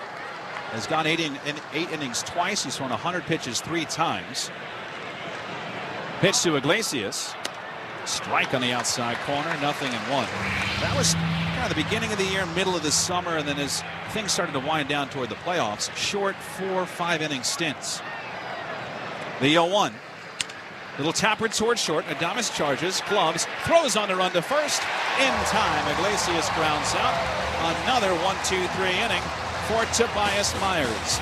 3.5 gone by in Game 3 from American Family Field. Mets and Brewers scoreless on Odyssey Mets Radio, driven by your Tri-Honda dealers. Let's go Mets! New Jersey might be small, but there's a lot of wow packed into this little state. Beach wows, mountain wows, and show-stopping wows. Find your wow at visitnj.org. New Jersey, little state, lot of wow. Nobody beats a Town Fair tire deal, and I mean nobody. So if you're looking for Michelin tires at the guaranteed lowest price, get to Town Fair today. Michelin winter tires offer a shorter stopping distance on ice and snow, along with predictable handling in cold, dry, and wet wintry conditions. For the guaranteed lowest price and free services for life on Michelin tires, nobody beats Town Fair tire, and I mean nobody. Name brands at discount prices. Town Fair Tire. Pat McCarthy here, and I'd like to tell you about my alma mater, the College of New Jersey. At TCNJ, you get the best of both worlds. A top-notch education at a public college price point. TCNJ's faculty are partners in their students' success with courses that are more immersive and that offer transformational learning experiences along the way. That's higher education elevated. Come see for yourself what makes TCNJ so special. Learn more and register for an open house at tcnj.edu.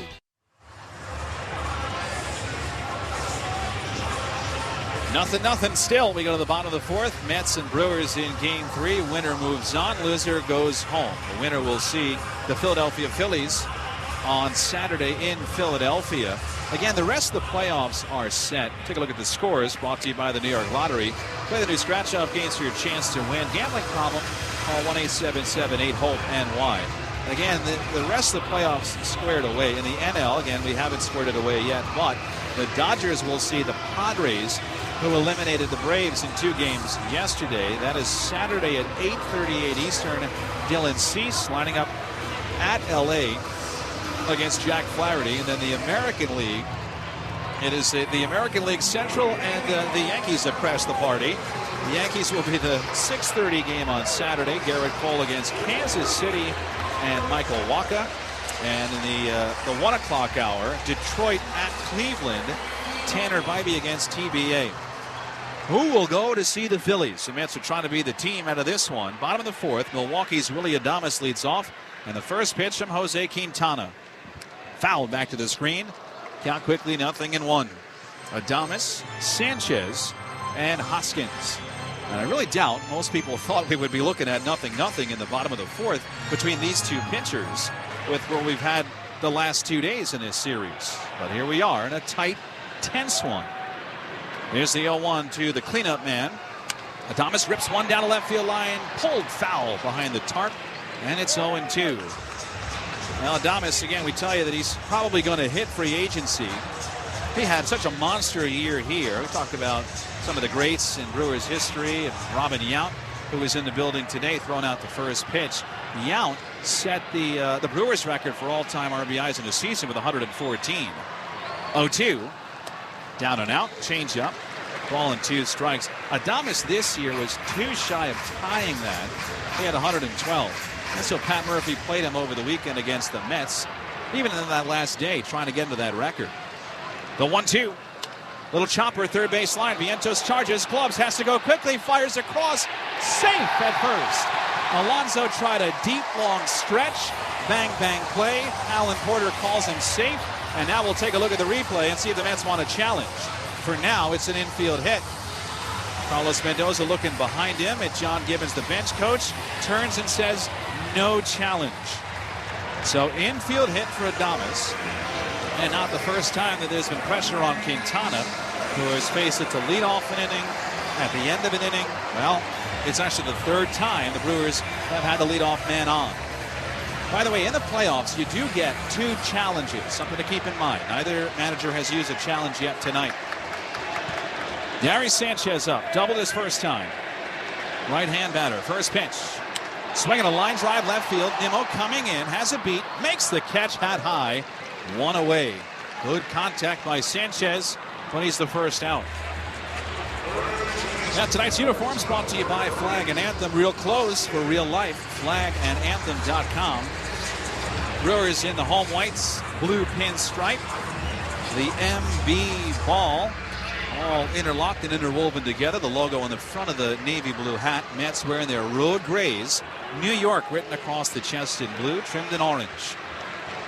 Here's Hoskins. Tie game, bottom of the 4th. 1 out, 1 on. Quintana set. He's at 50 pitches. A long set. Now the first one. Down and in, ball 1. Right before the Hoskins at bat, saw the umpires signal 1 disengagement, which is important too because the at bat had just begun. Actually, it hadn't even seen a pitch yet. Adames leading off first base. Definitely a threat to run. Alvarez behind the plate tonight. Adames runs. 1-0 is a low and in throw. Down to second base. Not in time. Adames steals second base. Tough pitch for Alvarez to get a good reception on and throw. The pitch was right inside near Hoskins' feet. Alvarez did what he could, but he bounced it in there late. Stolen base for Milwaukee. Second time now, Hoskins bats with a man in scoring position. He struck out after Sanchez led off the second inning with a double. Would you believe that's the first time the Brewers have stolen a bag in this series? Scoreless game, bottom 4, 1 out. 2-0 on Hoskins. Quintana deals. Swinging a ground ball towards shortstop. Lindor's got it. Runner crossing over. Lindor fires to first in time. Hoskins is out. Adames to third. He's there with 2 outs. Hoskins 0 for 9 in the series. The Mets have done what they can, keeping Contreras down, keeping Hoskins down. Adames, who's at third base, got on the infield hit. He's just 2 for 9 himself. But now Sal Frelick, short, speedster lefty. If he puts the ball on the ground, you have to move quickly if you're a Met infielder. And Vientos respects that, tightening up at third. Rest of the infield back. Runner at third. First pitch. Frelick gets a high pop down the left field line. Nimmo moving over. Does he have room? Toward the sidewall. It's foul into the seats. Just a couple of seats in off the sidewall. Shades of, maybe not Bartman down there, but one of those that you call that moment to mind at the Cubs and the Marlins. But it was well out of Nimmo's reach. I know one thing, you don't often hear cheering for a foul ball, but the fans were very happy that that ball wound up where it did. Frelick 2 for 8 in the series, struck out his first time on a perfect sinker from Quintana, dotted up to the outside corner. Go ahead run at third. Scoreless game, bottom of the 4th, 2 outs. 0-1 on Frelick. Pitch. Little chopper off the mound. Quintana's got it, sets, spins, throws softly to first. And it's in time to get Frelick. Barely got it over there in time to get him for the final out. And amazingly, we stay scoreless still. A runner left at third by Quintana. Mets nothing, Brewers nothing. 5th inning is next on Odyssey Mets Radio, driven by your Tri-Honda dealers. Let's go Mets!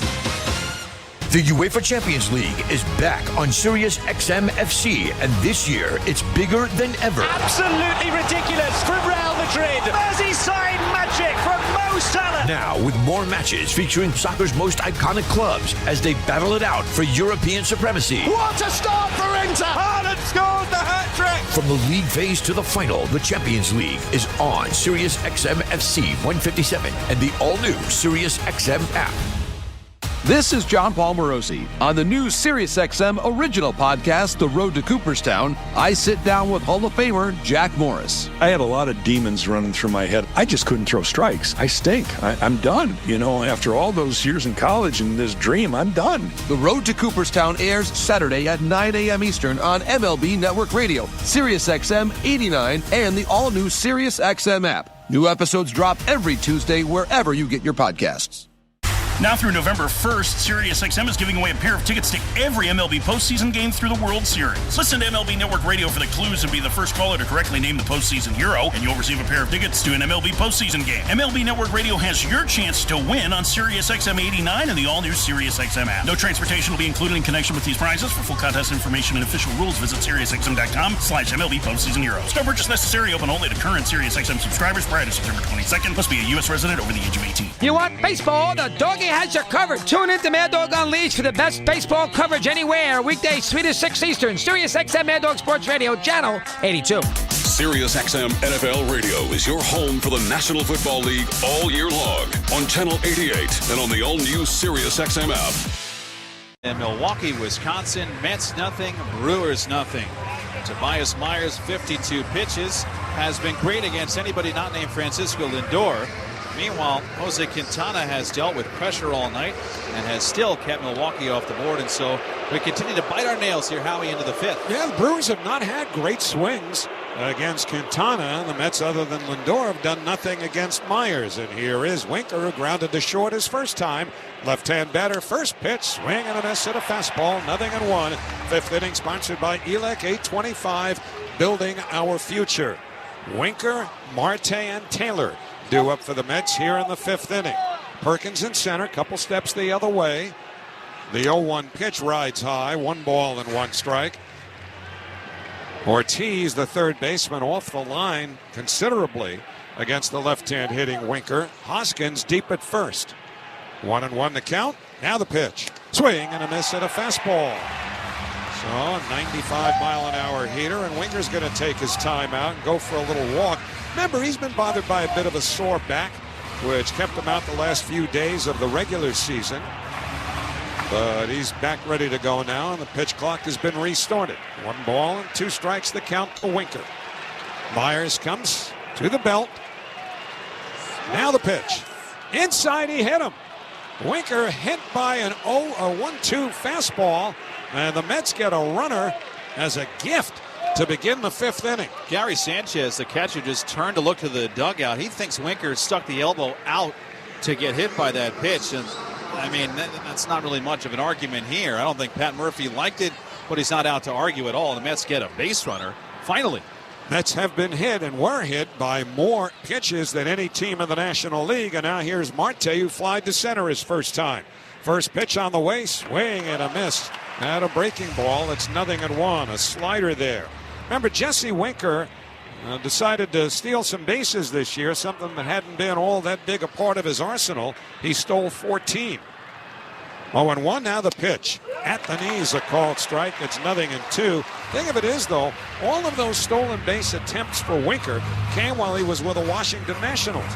He stole 14 out of 18, but didn't even attempt one with the Mets. 0-2 the count. Here's the pitch. Marte takes strike 3 call. Right at the bottom of the zone. A 95-mile-an-hour fastball. 1 away. Tyrone Taylor coming up. Well, that was methodical from Tobias Myers. He kept snapping cutters and sliders down and away, and Marte chased the previous pitch, and so didn't want to chase again, and then he slipped a fastball to the outside corner. This kid's good, Tobias Myers. Taylor flied to right his first time. And again, Winker not too big a lead at first. Myers delivers. Breaking ball over, a called strike. But slider there. 0-1 to Taylor. We're coming to you live from the Bigelow Tea broadcast booth. Bigelow Tea, grab a mug and tea proudly. Turang at second, shades towards the bag.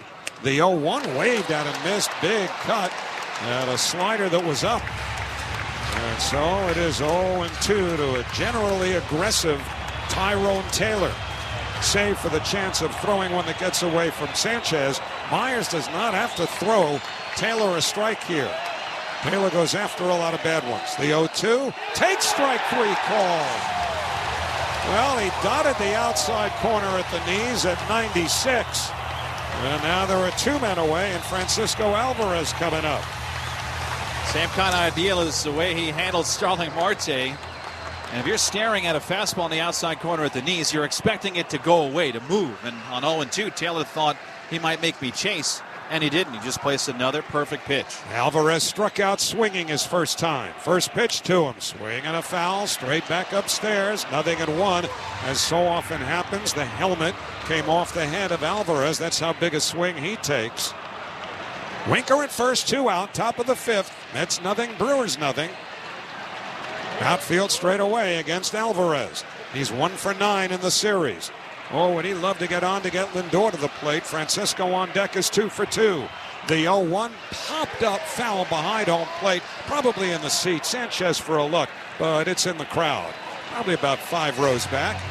And now it is 0-2 on Francisco Alvarez. Well, let's see. Winker took nothing for granted, but the ball was hit behind home plate. Winker took off and was headed towards second base. 0-2 to Alvarez. Towels waving the pitch. Swing and a pop foul straight back. Maybe it'll be swatted away by one of those giveaway towels. But a lot of this crowd in the 40,000 neighborhood certainly looks to be a sellout on their feet, waving the towels.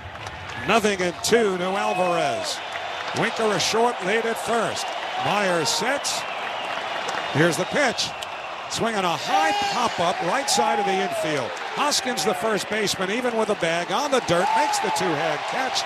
Side retired. A hit batsman, nothing more. Middle of the 5th. Mets nothing, Brewers nothing. On Odyssey, Mets radio, driven by your Tri-Honda dealers. Let's go, Mets! Bigelow Tea can make the second half of this game even better than the first. Hot or over ice, take a moment just for you. Bigelow Tea. Grab a mug and tea proudly. Do you need to upgrade your wardrobe this fall? Visit flagandanthem.com for premium quality clothes without the premium price tag. Super comfortable flannels, jeans and quarter zips, even jackets and boots. Get 25% off your order with code METS24. Flag and Anthem. Real clothes for real life. New Jersey might be small, but there's a lot of wow packed into this little state. Cork-popping wows, time to dine wows, Pine Barren wows. Find your wow at visitnj.org. New Jersey, little state, lot of wow. 103 millones de dólares. ¿Qué te parece? You know you ready to play. Sounds grande, grande. Play the New York Lottery's new Grande Scratch-Off games with prizes up to $3 million or a second chance to win 1 of 100 VIP trips to Billboard Latin Music Week in Miami. Please play responsibly. Must be 18 plus. Gambling problem? Call 1-877-8-HOPE-NY or text HOPE-NY. VIP stands for Very Important Person. That's how we value each one of our customers, patrons, and clients at VIP Honda. Honda's first all-electric vehicle, the Prologue, is now here. Hybrid technology is offered on the new 2024 Honda Accord Hybrid and Honda CR-V Hybrid. All new 2024 Honda models come with complimentary 24-month, 24,000-mile scheduled Honda maintenance, and we offer courtesy service loaner cars to each VIP. Search our inventory and see our offers on VIPHonda.com. When it's game time, it's Tully time. Next time the Mets are home, check out the famous Tullamore Dew Irish Whiskey Bar in center field, where you can grab a game time mule and try the brand new Tullamore Dew Honey in the Honey Surfer cocktail. Tullamore Dew, official Irish whiskey of the New York Mets. Please enjoy responsibly. Now we go to the bottom of the 5th inning. The Mets and Brewers are scoreless. Jose Quintana has been good, and at times really good, and yet he's had to throw a lot of stressful pitches among the 55 that he's thrown in the 4th inning. Now that's a fine pitch count, but he's had the leadoff man on in 3 of the 4 innings and a base runner in each of the 4 innings. 1 hit in each. Joey Ortiz leads off, swings and misses on a curveball, and it's 0-1. Ortiz popped to second, his first time up. Ortiz, Turang, and Chourio up for Milwaukee here on the bottom of the 5th. They've out hit the Mets 4-2. Now the 0-1 pitch, way outside, 1 ball and 2 strikes. Well, 1 ball and 1 strike, pardon me. As Quintana missed with his changeup. Vientos backs up a stride or 2 behind the bag at third. The 1-1 on the way. Swinging a pop foul. Straight back out of play. And the count 1-2. It's amazing how effectively Jose Quintana, without an overpowering fastball, can attack hitters and be successful because his location is so good. Even though he's given up the 4 hits, he's been largely pinpoint. Hasn't walked a batter. The 1-2 on the way, swinging a bouncing ball towards third. To his left, Vientos has it, throws to first in time, 1 away. So for just the second time in 5 innings, Quintana gets the leadoff man, and that will bring up Bryce Terang. Well, he and Tobias Myers have both been great. However, Milwaukee has its bullpen up first with the 3rd time through looming. That's Trevor McGill, the big guy, getting up. And again, that's for the next inning, but this is starting to be where we're moving in this game toward the bullpens. Quintana, no problems with that pitch count. This will be number 60. Terang, left-hand batter. First pitch, popped in the air, foul. Third base side, out of play downstairs. And it is 0-1 to Bryce Terang. First 3 times up the first game of this series. 2 doubles and a single, and yet he didn't steal a base. He stole 50 during the regular season. The 0-1 fastball a little bit high. 1 ball and 1 strike. You know, when the Mets faced the Brewers in the first game of last weekend's series, Terang had hits his first 3 times up. Stole twice in 1 inning. Another base later on in the game. 1-1. Now the pitch. In tight. That almost nicked him in the leg. It's ball 2. Mets baseball is brought to you by our local Honda dealers. Contact a dealer for a great deal today or visit tryhondadealers.com. Tension beginning to build. We're in the middle innings. No runs, 2 hits, no errors for the Mets. No runs, 4 hits, no errors for the Brewers. Vientos tightens at third, just a shade behind the infield, the cutout grass. The 2-1 hit on the ground to the left side. To his right, Lindor up with it, throws low to first, but Alonso's got it. And that's a huge second out because you keep Terang off base. Tell you what, you can see with Lindor and with Iglesias and even Vientos tonight, as soon as the Mets get the ball, even though they may be a little bit off balance, they're getting rid of it right away. That is the idea with Milwaukee. You can't take any time, can't hesitate, can't even gather and get a strong throw off. Just get rid of it and get it to first before they do. Well, now Jackson Chourio, 2 homers last night. Right-hand batter, 1 for 2 tonight. First pitch, change up outside, ball 1. He's 20 years, 206 days old. Second youngest player to hit multiple homers in a postseason series or postseason game. Andrew Jones, 19, when he did it against the Yankees. The 1-0. Low and away, ball 2. That was in game 1 of the 1996 World Series. A lot of people now are starting to advance Andrew Jones's Hall of Fame credentials. 2-0 the count. The pitch to Chourio. Breaking ball outside. Ball 3. Missed with a curve. With Blake Perkins, a switch hitter, waiting on deck. Taylor, the center fielder, couple of steps the other way. Chourio has extra base speed. He can turn 1 into 2 or 2 into 3. The 3-0. He takes it. It's at the knees for a called strike. And the count, 3-1. And even that was right at the bottom of the zone. That's what Quintana's got to do. Quintana basically straddles the rubber, looks in. Now the 3-1 pitch. In the dirt, ball 4. He walked him. And that's the first walk allowed by Quintana. So, with Blake Perkins, the switch hitter, coming up, will Chourio be of a mind to run here?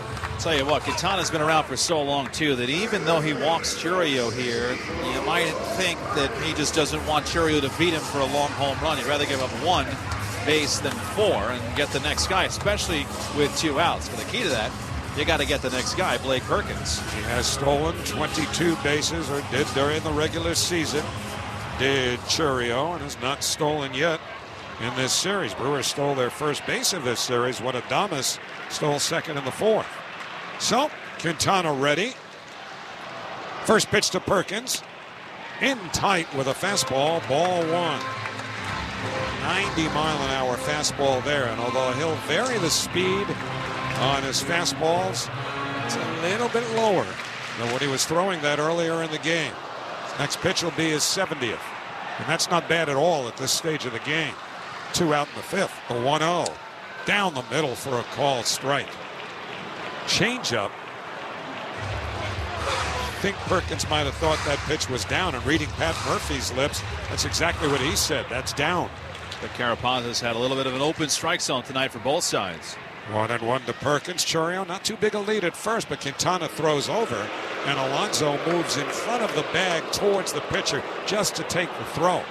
Not even concerned with trying to put a tag on Chourio. He did not. 1-1 to Perkins. Another guy with real good speed. Vientos even with a bag at third. 1-1. Now the pitch. Swing and a miss at a changeup away.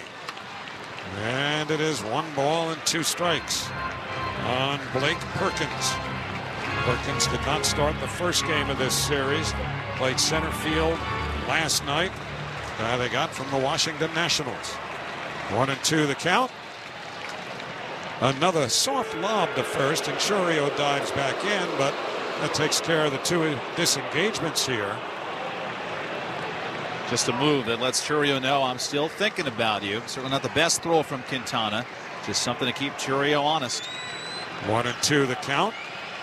Quintana comes set. Now the pitch. Taken high. 2 balls and 2 strikes. Missed with a fastball. William Contreras, guy with a lot of power on deck. Perkins did hit 6 home runs during the season. Switch hitter, batting right-handed. Quintana to the belt. Now the 2-2 pitch. Chourio runs and a foul going to the backstop. So Chourio will have to come back. First time he's been in motion here during this plate appearance by Perkins, during which Quintana has exhausted both of his disengagements. And Quintana at 73 pitches, 3rd time through the order. It seems like, again, Milwaukee's doesn't want Myers to see the 3rd time through with their bullpen up. Carlos Mendoza, a lot of trust here with Quintana. He's been throwing the ball well. 2-2 to Perkins. Chourio runs, the pitch taken outside. Throw by Alvarez is high. Chourio stays on the bag, stolen base. And now a 3-2 count to Perkins, and Chourio is in scoring position. And again, Brewers had not stolen a bag successfully over the first 2 games. They have stolen 2 successfully in the last 2 innings. But again, Quintana's kept the Brewers off the board so far. They have not found the big hit. Now the fans come to their feet, imploring them to get one. Well, Quintana has the glove at his ear and steps off now. That's a third disengagement, but I guess it resets once the runner gets to a new base. It resets. But by the same token, the reason that Quintana stepped off and there was a little bit of confusion is because between the crowd and maybe there's a malfunction of the pitch comm, but Quintana was having apparent trouble hearing what was coming out of that pitch comm, so everybody together on the mound.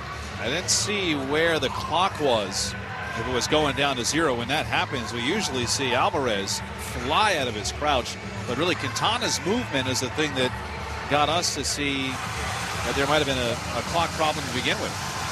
Quintana was holding his hand up to his ear, which usually tells you it's pitch comm. This is not like football.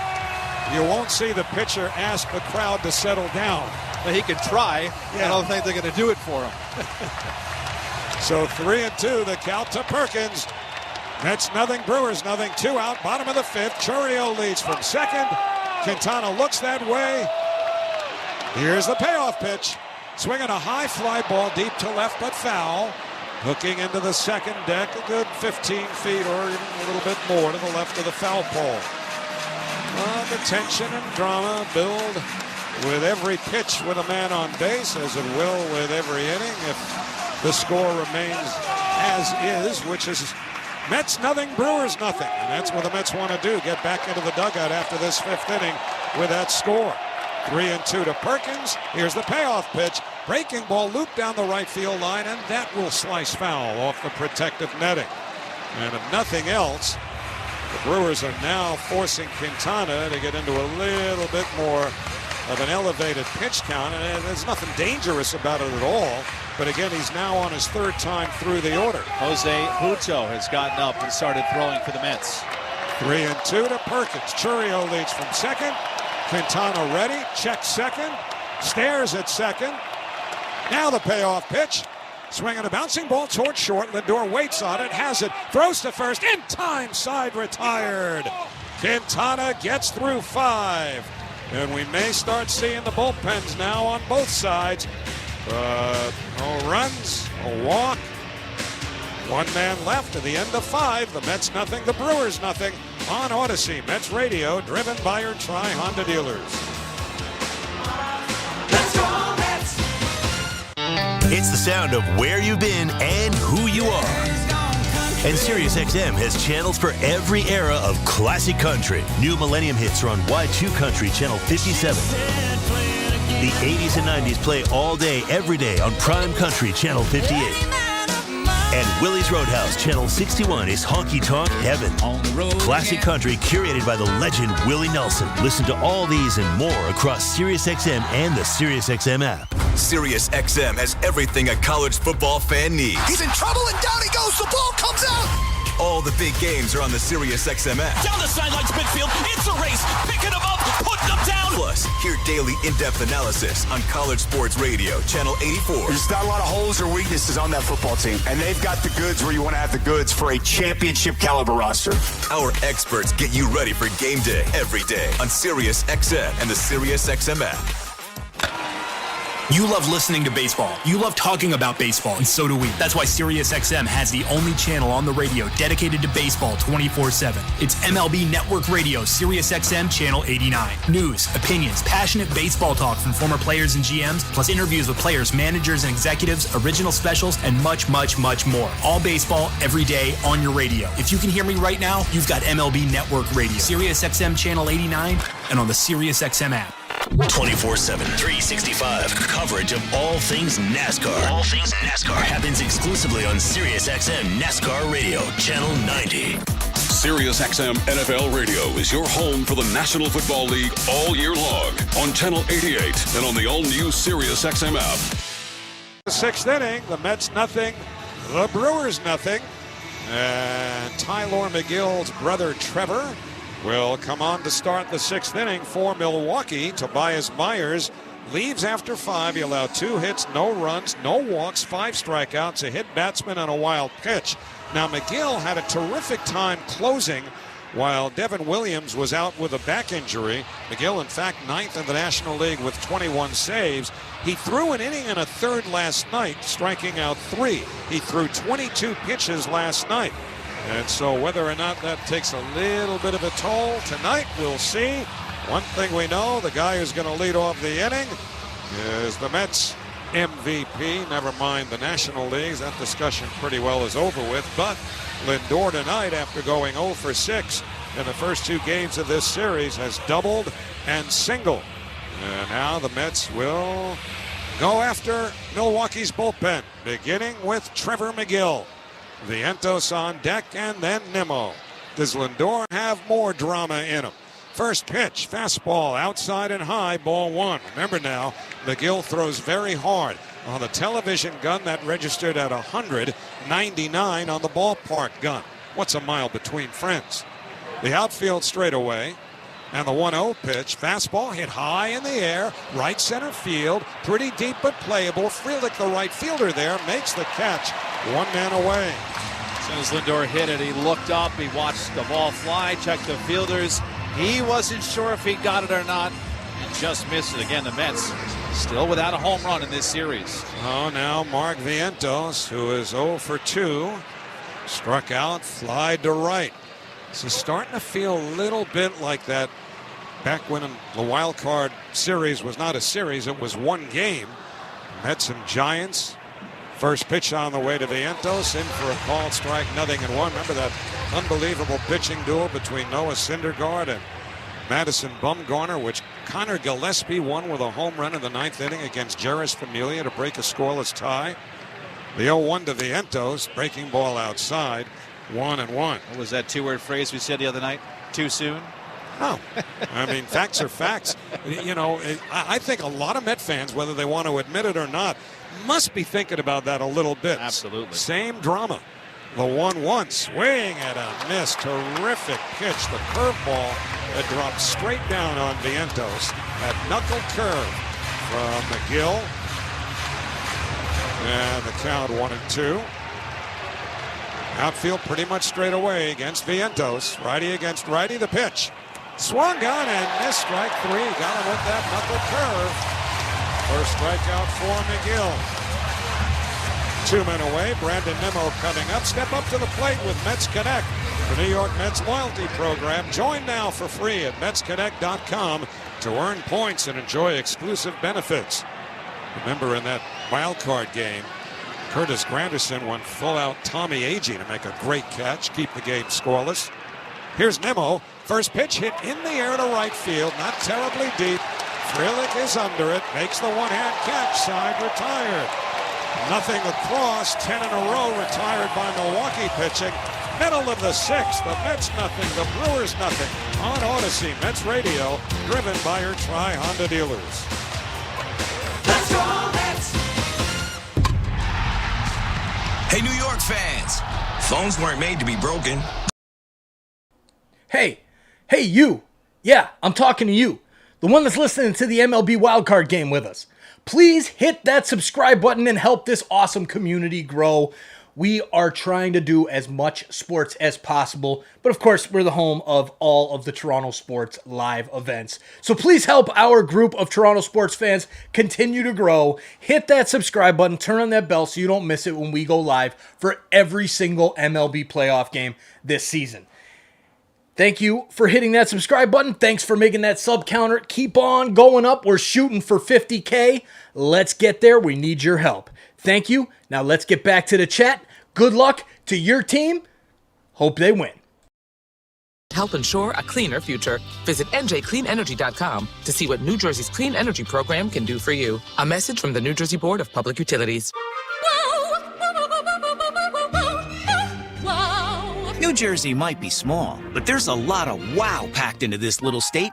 We got your down at the beach wows, your top of the mountain wows, your show-stopping wows, your cork-popping wows. New Jersey, it's one wow after another after another. Find your wow at visitnj.org. New Jersey, little state, lot of wow. Come home to SNY. About to get to here on our postgame show. As our team covers your team with all the postgame reactions. That is as playoff baseball as there is. On the Mets playoff run. Nissan Postgame Live tonight, immediately after the Mets wildcard game. Only on SNY. If you keep track of such things, somebody out there probably does, believe it or not. But the Italian sausage was the winner in tonight's sausage race here at American Family Field in Milwaukee, where the fans, many of whom are standing and waving their yellow towels, are hoping was not the last race of the year. Jose Quintana stays on the mound for the Mets. Mets nothing, Brewers nothing. William Contreras leads off the bottom of the 6th inning. And the first pitch by Quintana. Breaking ball swung on and missed, 0-1. Good curve by Quintana on the 78th pitch that he's thrown tonight. Nothing wrong with that pitch count at all. Jose Butto has been up in the Mets bullpen. Here's the 0-1 pitch, way outside and high. 1-1 to Contreras. Adames on deck. Sanchez to follow. They all have power. They all strike out more than just now and then, but none of them have whiffed tonight. Quintana has struck out 3. The 1-1. Downstairs, 2 balls and 1 strike, missing with a changeup. Have 2 managers managing different here. Third time through, Murphy pulls his starter. Third time through for Mendoza, pushing Quintana, but he has the safety net with Butto just in case it comes undone quickly here for Quintana. Trust in the veteran shown by Carlos Mendoza. The 2-1. Fouled straight down at home plate. Another curveball, and Contreras just got a piece, and the count's 2-2. Now we know Contreras is a little bit compromised running. He's grounded out twice, playing with a bothersome knee, but the designated hitter tonight with Sanchez behind the plate. 2-2 pitch. Just missed with a changeup downstairs. And watching the replay, it was the right call. And it is 3-2 to Contreras. And again, some of these fans come to their feet. Now the payoff pitch. Breaking ball popped up. Shallow right center. Marte with Taylor. Taylor, the center fielder, makes the one-hand catch. One away. I'll tell you, one of the reasons why Carlos Mendoza is keeping Quintana out there is, of course, reading swings, reading contact. Well, you also read how Milwaukee feels. As soon as Contreras popped that up, he took the bat and slammed it into the ground. They are a very frustrated bunch right now against Quintana. And they're feeling the pressure. They have to, because of their postseason failures from the last number of years. They've been in it 6 of the last 7. Willie Adames, the batter, swings and misses at the first pitch. 0-1, a good changeup. They had lost 10 of 11 postseason games and 6 in a row until their comeback win last night. The 0-1, swing and a foul straight down at home plate. And it's 0-2 to Adames. Boy, I don't know where Quintana will be next year, but he is earning his stripes tonight and showing that he has plenty left, whether as a New York Met or some other organization looking for a veteran back into the rotation pitcher. But with the Mets and the Brewers season on the line, the veteran Quintana has been splendid and at times resilient in this game. 0-2. Now the pitch. Fastball outside, 1-2. I mean, you just really don't see this anymore if you watch the playoffs. A starter of his age and his repertoire staying in the game this long. Who would you trust more right now? Good. It's a good question.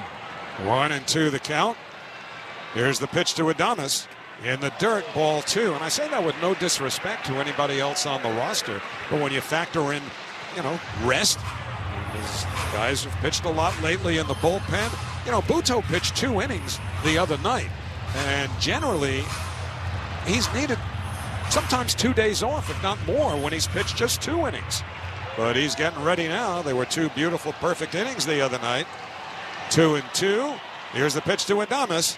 Swung on and missed, strike 3. The ball in the dirt rolls between the plate and the mound. Picked up by Alvarez. His throw to first is in time to complete the strikeout of Adames. 2 men away. That's a strikeout that you don't take for granted, and Alvarez didn't. He and Quintana came crashing together between the mound and home plate out in the grass. And if it wasn't Alvarez, it was going to be Quintana. It's going to be somebody to get that final strike on Adames on the 2-3 putout. Injury update brought to you by the Rothenberg Law Firm. If you're injured with an accident, the game plan is simple. Just go to injurylawyer.com. Nerves are injured right now for both sides, and particularly for their fan bases. Here is Gary Sanchez, who is 1 for 2, doubled and flied to left. And the lefty Quintana to the right-handed Sanchez. Breaking ball on the outside corner, strike 1 called. Boy, this is it for Quintana this inning. He's just looking to finish as strong as he has been from the very beginning. 0-1, now the pitch. Swing and a miss again. He got that curveball to spin down, and Sanchez swung right over top. And it's 0-2 to Gary Sanchez with Rhys Hoskins on deck. And perhaps if Sanchez gets on, that's when we would see the right-hander Buto. But we'll see. It's 0-2. Now the pitch. Outside, he hit the target, but Alvarez was set up away. A fastball, and it's 1 ball and 2 strikes. Quintana ready to go, pitch clock or not. He doesn't waste a lot of time. Waiting on the rubber. Now into the windup. The 1-2 pitch. Check swing, breaking ball. Did he go? No. On appeal to first. Crew chief Alan Porter says Sanchez held the swing, and it's 2-2. You love Alvarez when it's 2 strikes and anything close in a check swing. He tagged Sanchez because that ball was in the dirt, and then he pointed to the umpire. He would have done anything to wrap his arms around strike 3. 2-2 to Sanchez. Now they're getting too nervous to wave the towels. Here's the pitch. In the dirt, ball 3. I think it's, as long as Buto has remained up, a pretty safe assumption that if Sanchez, who was behind in the count 0-2 and is now running full, should get on, we probably would see Buto. And again, Quintana, glove to his ear, trying to hear the pitch com. The crowd sensing that makes more noise, and sprinting out to the mound is Alvarez. Yeah, clock was about to hit 0, and Alvarez ran out there. And I tell you what, we talk about this town, this city. As soon as they saw Quintana go to the air, it's exactly what he talked about. This somewhat Packers crowd realizes this guy can't hear. We should make it louder in here. And Quintana almost had that clock go down to 0, which would have been a violation, and ball 4. And probably force him out of the game with Hoskins on deck and Buto presumably ready. So Sanchez walking, or at least Alvarez walking slowly back towards the plate with Sanchez ready in the batter's box, trying to buy every seconds of rest, and regained composure by Jose Quintana, who's ready to go. Here's the payoff pitch to Sanchez. Swung on and missed, strike 3, side retired. Quintana pumps his fist a couple of times as he strolls off the mound, probably done after a brilliant 6-hit shutout performance. Nothing across at the end of 6. The Mets nothing, the Brewers nothing. On Odyssey, Mets Radio, driven by your Tri-Honda dealers. Let's go, Mets! This week on Let's Go with Bill Belichick, Max Crosby, Peter King, and me, Jim Gray. The great J.J. Watt joins us. Cheers, Insiders. Thanks for hanging out with us today for this MLB playoff game. Please take a minute to go check out our campaign page. We are running our fall drive for Sick Kids Hospital in Toronto. You can click the QR code that's right here on the screen right now, or the link that's pinned in the chat. That's going to take you there, where if you could, make a donation, even if it's just small. If it's big, great. Small is awesome too. It will add up. Look at the amount of people that we have here hanging out with us during these baseball games. Let's make a difference in our community. A portion of our proceeds from Toronto Sports Insider goes donated every single month to this Sick Kids different campaigns. Please take a few minutes to, if you are watching a game and you see an advertiser pop up that you might be interested in, please click it. It does benefit this great campaign that we're running with Sick Kids Hospital as well. Thank you all for being here. Cheers to everybody. Enjoy the rest of the game, and good luck to your team.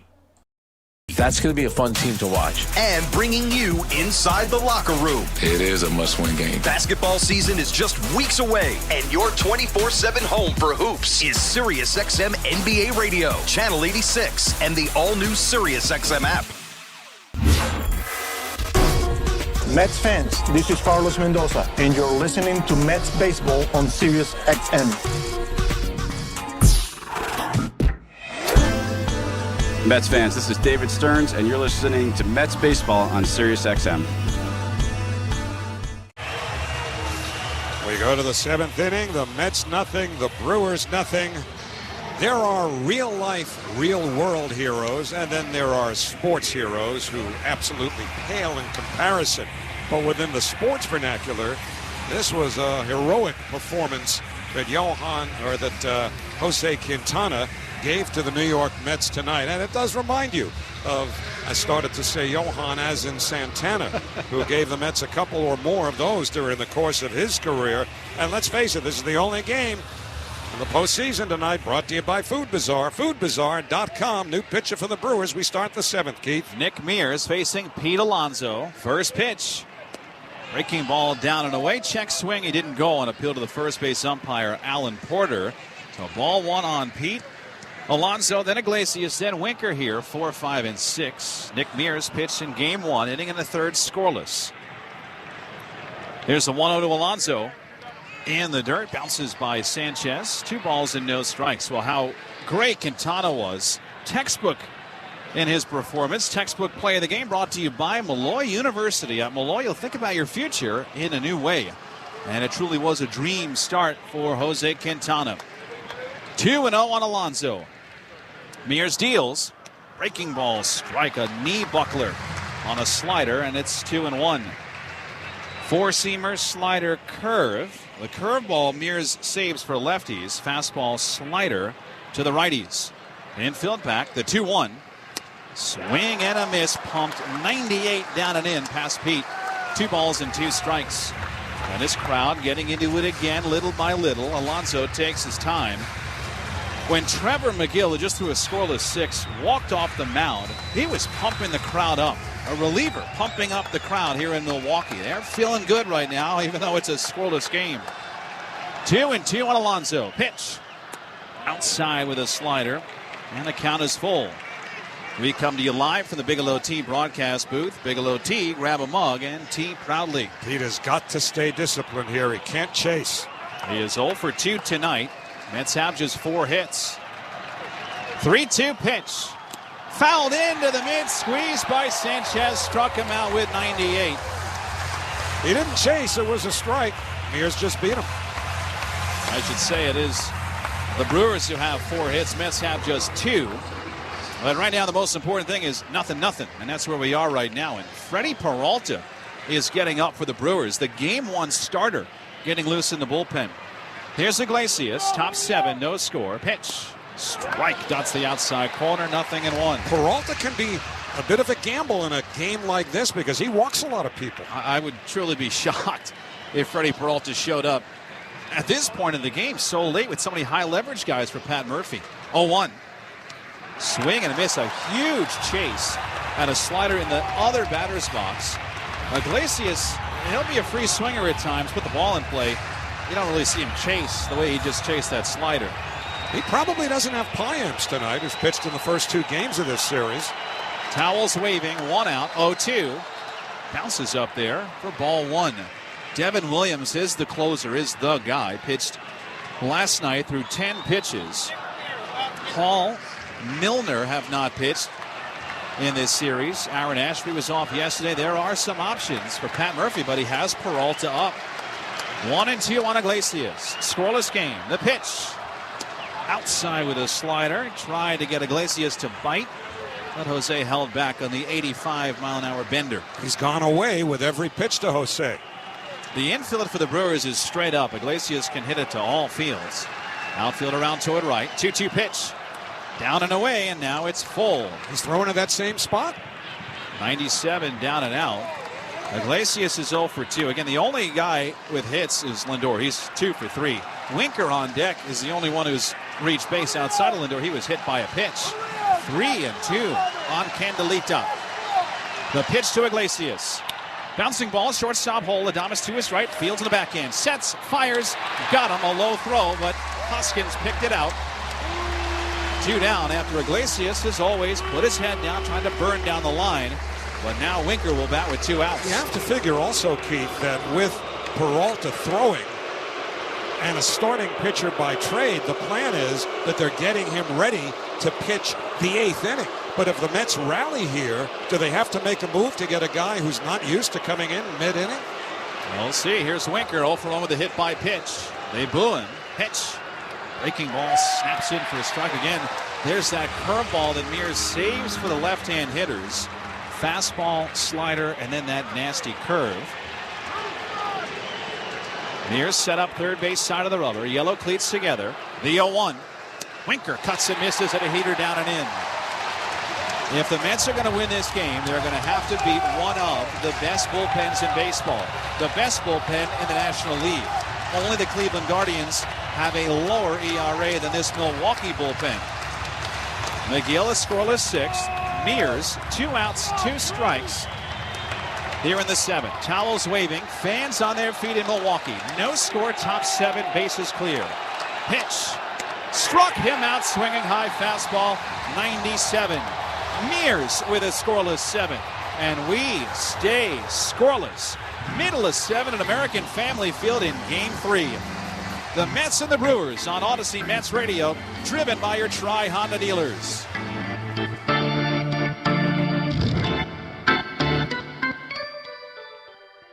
Cheers to a great day and this ice-cold Corona. You know what would make this day even better? My grandma's carne asada. Throw in some music. We can watch the game. Hey, you. Yeah, I'm talking to you. The one that's listening to the MLB wildcard game with us. Please hit that subscribe button and help this awesome community grow. We are trying to do as much sports as possible, but of course, we're the home of all of the Toronto sports live events. So please help our group of Toronto sports fans continue to grow. Hit that subscribe button, turn on that bell so you don't miss it when we go live for every single MLB playoff game this season. Thank you for hitting that subscribe button. Thanks for making that sub counter keep on going up. We're shooting for 50K. Let's get there. We need your help. Thank you. Now let's get back to the chat. Good luck to your team. Hope they win. For that. Orland & Cohen's top orthopedic team has the specialized expertise, extensive training from the nation's best programs, and years of experience to tackle each of your orthopedic needs so you can feel better, faster. Locations across Long Island, open 7 days a week, and now open in Kew Gardens as well. Visit OrlandCohen.com. Total Orthopedics is Long Island's premier orthopedic practice. Whether it's a sports-related injury or something far more complex, Total Ortho has locations throughout Long Island with diagnostic equipment on site. Now, Total Ortho Express offers convenient walk-in service with no appointment necessary. Visit TotalOrthoExpress.com. That's TotalOrthoExpress.com, because time doesn't heal wounds, they do. Now I go to the bottom of the 7th inning. This is a stressful one. Game 3. Winner goes home. Winner goes to loser goes home. Winner goes to Philly. Welcome to the big leagues, kid. This is beautiful. Jose Butto going to come on for the bottom of the 7th inning and face Rhys Hoskins, Sal Frelick, and Joey Ortiz after, again, a dream of a start for Jose Quintana. 6 scoreless, 4 hits, 1 walk, struck out 5 through 94 pitches. So Quintana, you figured you get a start like that, you have the lead, you're up feeling good. Well, neither side can say that they feel that good because they've had great pitching, but no runs, of course. And in the bottom of the 7th, it's Butto. And this copyrighted broadcast is presented by authority of the New York Mets and may not be reproduced or retransmitted in any form, and the accounts and descriptions of this game may not be disseminated without the express written consent of the New York Mets. Now, Butto did pitch 2 nights ago when the Mets won Game 1 8-4. He threw a scoreless 7th and 8th, and in fact, there was more than that. He threw a perfect 7th and 8th innings. Now, at that moment, that was Butto's first postseason appearance ever. And the Mets were up. They had a big lead at that point, and Butto could somewhat pitch with a little bit of relaxation. Again, this is going to be a tense spot for a young pitcher named Jose Butto. So it was supposed to be Rhys Hoskins batting, now a pinch hitter. So how about this? They're going to sit Hoskins down and bring up Garrett Mitchell. Think of all the big hits that Hoskins has had against the Mets, even in a Brewers uniform, not just with the Phillies. And Pat Murphy is going to make the call to go to Garrett Mitchell. Now, Mitchell, of course, is no slouch. Basically won the game for the Brewers last night. Bottom of the 8th, 2-run home run to make it 5-3, and they held on to win. So Mitchell batting, a left-hand hitter. First pitch, swing and a miss, and a fastball away, and the count 0-1. And Butto pitched 2 innings in Game 1. He was off yesterday. Just 1 day of rest. Here's the 0-1. Up and in with a fastball, 1 ball and 1 strike. If this were the regular season, the way it went for Butto as a reliever, you pitch 1 inning, you get a day. You pitch 2 innings, you get 2 days. Well, he pitched 2 innings, he gets 1 day. The 1-1. Mitchell grounds it foul, pulling it up the first baseline, and it's 1-2. And it's about the pitches, too. You know, it was 25 pitches. That's it. 3 strikeouts. And they got the side in order twice. Carlos Mendoza in the bullpen has Edwin Diaz warming up. No score, bottom 7. The 1-2 to Garrett Mitchell. Missed outside with 96. 2 balls and 2 strikes. Now with Butto, he has that great changeup.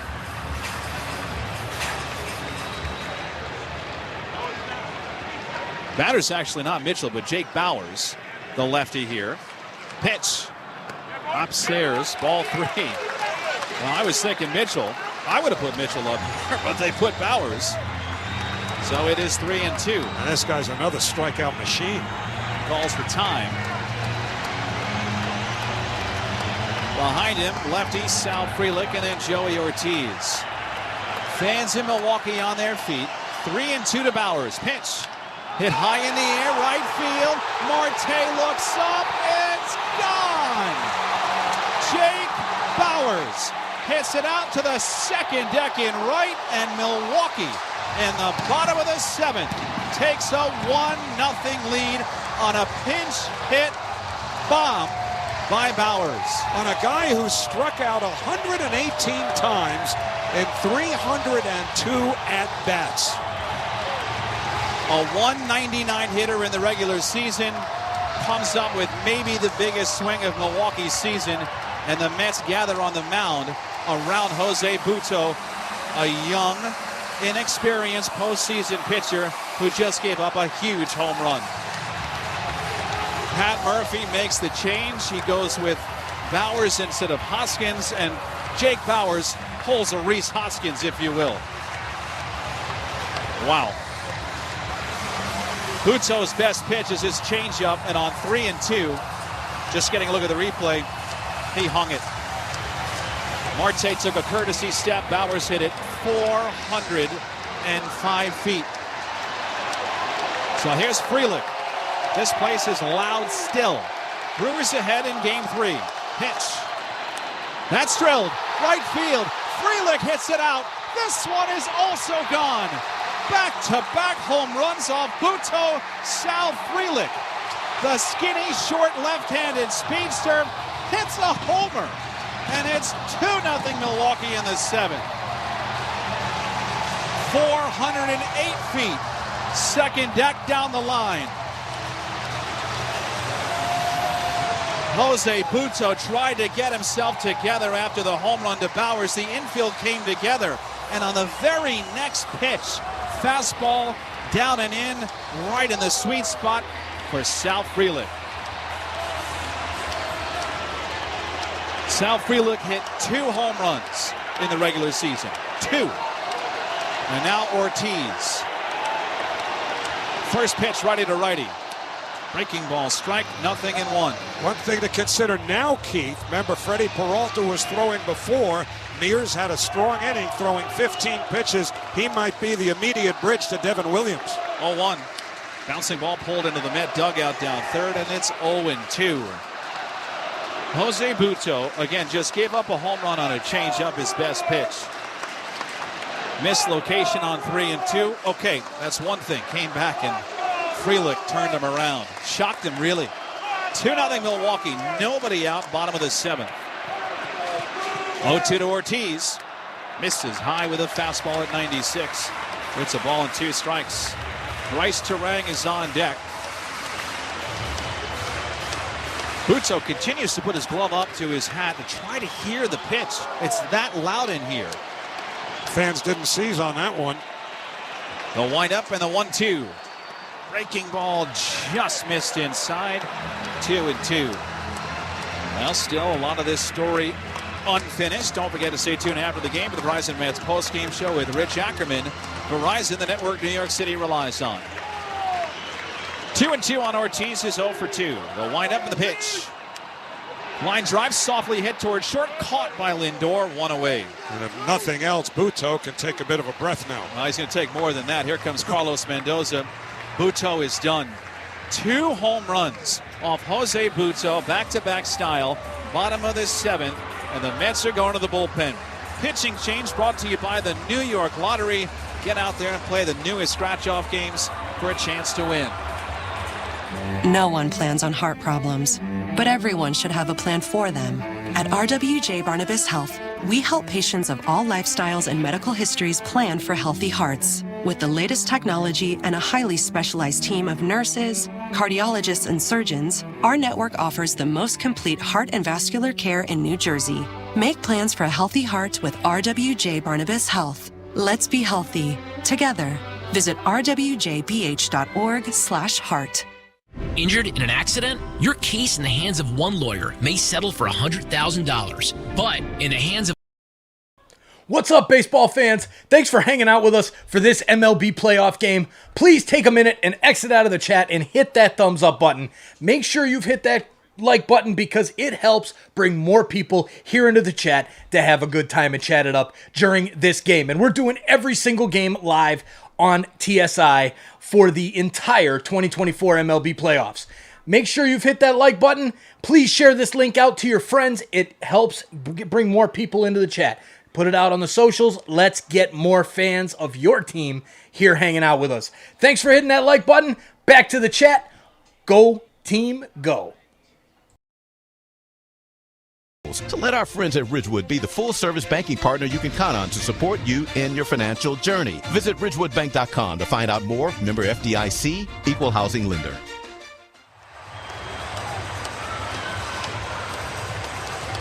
So the new pitcher on for the Mets, right-hander Edwin Diaz.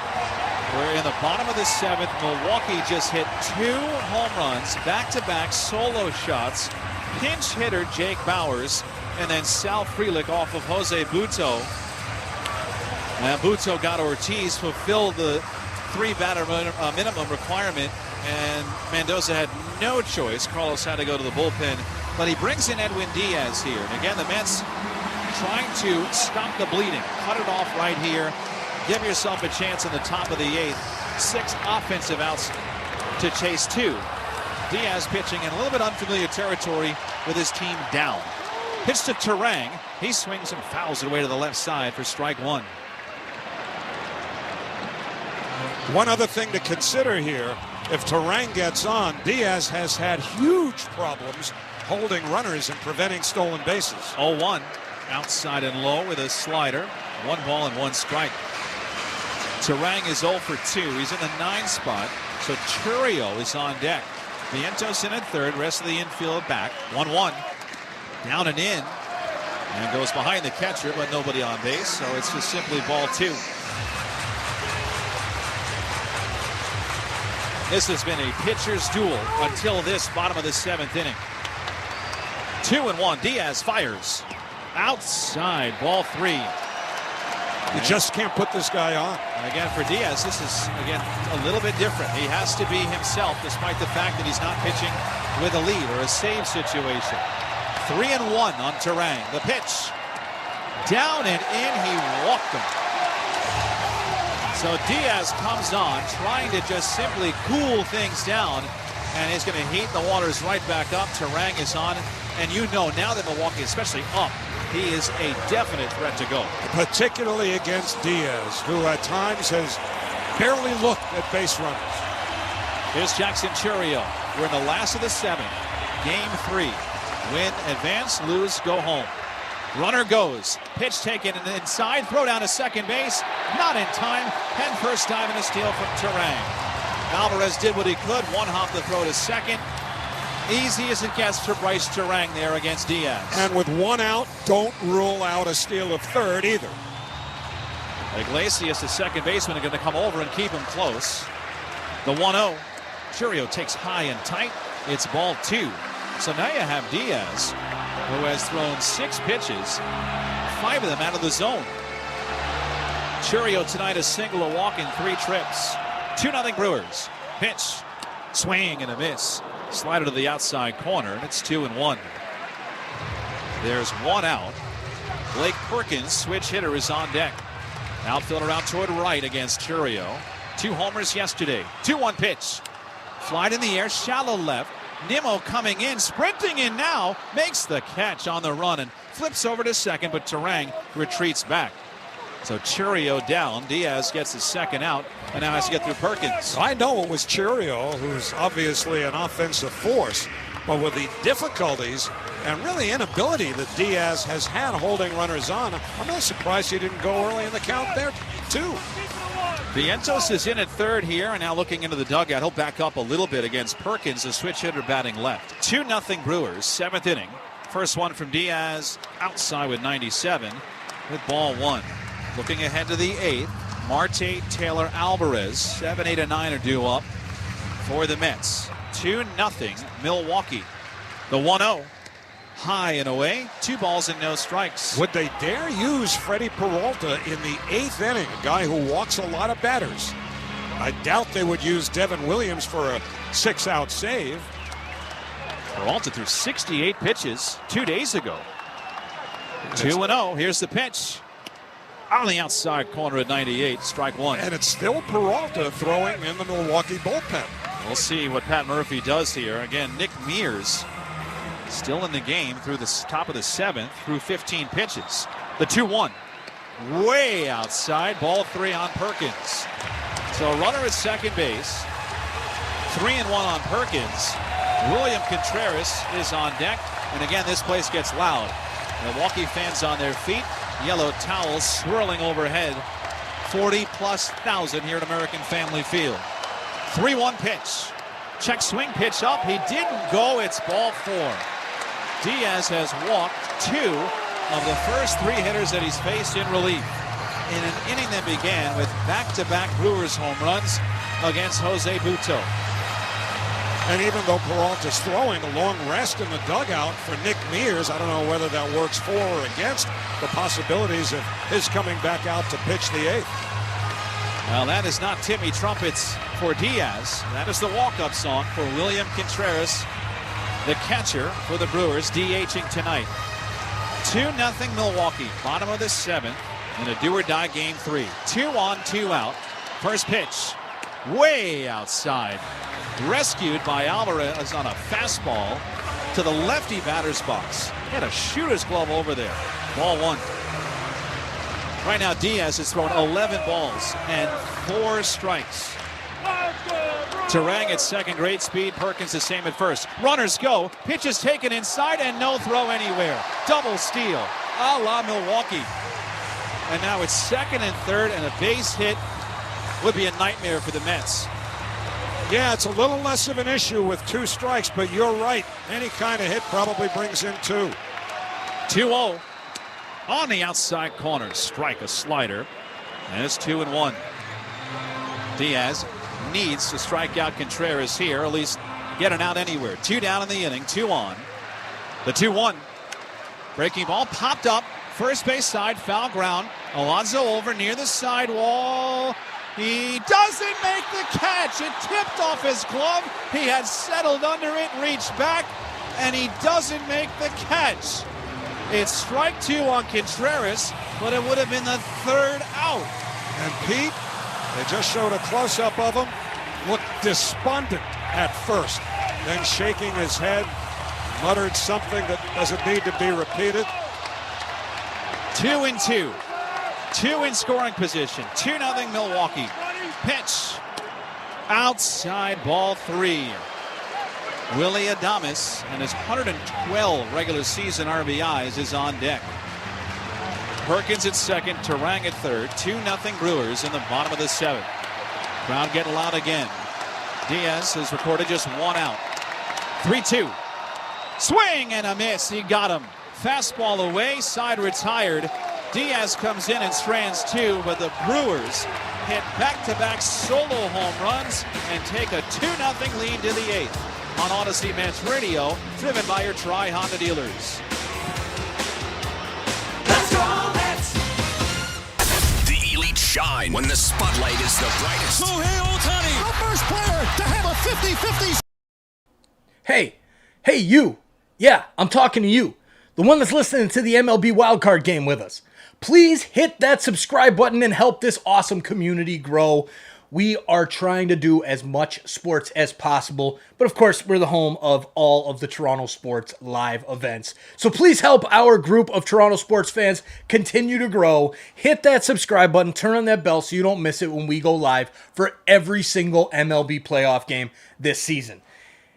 Thank you for hitting that subscribe button. Thanks for making that sub counter keep on going up. We're shooting for 50K. Let's get there. We need your help. Thank you. Now let's get back to the chat. Good luck to your team. Hope they win. Every night on SiriusXM Channel 89 and every morning on the SiriusXM app. For the latest updates on Helene, tune to alerts from the Weather Channel. What to expect and who may be impacted. Hi, I'm meteorologist Jim Cantori. When severe weather is impacting any part of the country, alerts from the Weather Channel for live simulcast of the Weather Channel for the latest information to keep you safe and informed. Tune to alerts from the Weather Channel for the latest information on Helene. Whenever active weather is breaking, alerts from the Weather Channel on the SiriusXM app. Just search weather. SiriusXM NFL Radio is your home for the National Football League all year long on Channel 88 and on the all-new SiriusXM app. Mets fans, this is Carlos Mendoza, and you're listening to Mets Baseball on SiriusXM. We go to the 8th inning in Game 3. Freddie Peralta will come on for the Brewers. Now, Jake Bauers, who hit the first of the 2 home runs, 2 solo shots, one from Bauers, one from Frelick, Bauer's pinch hit for Rhys Hoskins, and Bauers now takes over as the new first baseman. But even with a lead, Gary Sanchez is going to stay back behind home plate. Eric Haas is a defensive catcher on the bench for the Brewers. But the Mets are chasing 2 here, Howie, and Freddie Peralta threw 68 pitches 2 days ago, and he's going to pitch the 8th inning tonight. Yeah, we'll see how long it takes for them to get Devin Williams up. Starling Marte 0 for 2 leads off. Peralta's first pitch right down the middle for a called strike, 0-1. Now, he is their ace, so it's hard to second-guess the move, but he has not pitched in relief all year. He does walk a lot of batters. 0-1 the count, the pitch, swing and a miss at a breaking ball, 0-2. He tied for the second most walks allowed in the league, but he also struck out the 6th most amount of hitters. And again, pitching in a situation here he is not accustomed to. Ahead of Marte, 0-2. Peralta delivers. Little bit low, 1-2. Remember, he was very upset the other night coming out. He had basically upstaged his manager and said, I don't know why they took me out. Well, maybe this is Pat Murphy's way of making him somewhat of a hero in this one. 1-2 to Marte. Peralta to the belt. Now the pitch. Swinging a ground ball to second. Moving to his left, Terang. He's got it. Throws to first in time. 1 man away. The Power Report is sponsored by Bill Vince's Bridgewater Acura on Route 22 in Bridgewater, New Jersey. There has not been a power for the Mets in this series. They have not hit a home run. And so with 1 out, Tyrone Taylor will be the batter. Mets were 4th in the National League in homers. And now Taylor, the former Brewer. Peralta deals. In for a called strike, 0-1. A fastball at 96. Francisco Alvarez on deck. Outfield plays Taylor to pull. The 0-1 pitch, swing and a foul back to the screen, and it's 0-2. Peralta knows this is a 1-inning deal for him if he even gets that much. So he can empty the tank here. The last one, a 97-mile-an-hour fastball. Crowd is up and waving their yellow towels. 0-2 to Taylor. Peralta to the belt. Here's the pitch. Breaking ball missed low and away. 1 ball and 2 strikes. Brewers have action in their bullpen. It may be Devin Williams at this point because I think Peralta is the logical bridge to the closer. 1-2 the count. Now the pitch. Swinging a high fly ball to fairly deep right. Going back Frelick. He's under it. Makes the one-hand catch. And there are 2 men away. And it is Devin Williams getting ready in the Milwaukee bullpen. So 2 out, nobody on. Francisco Alvarez coming up.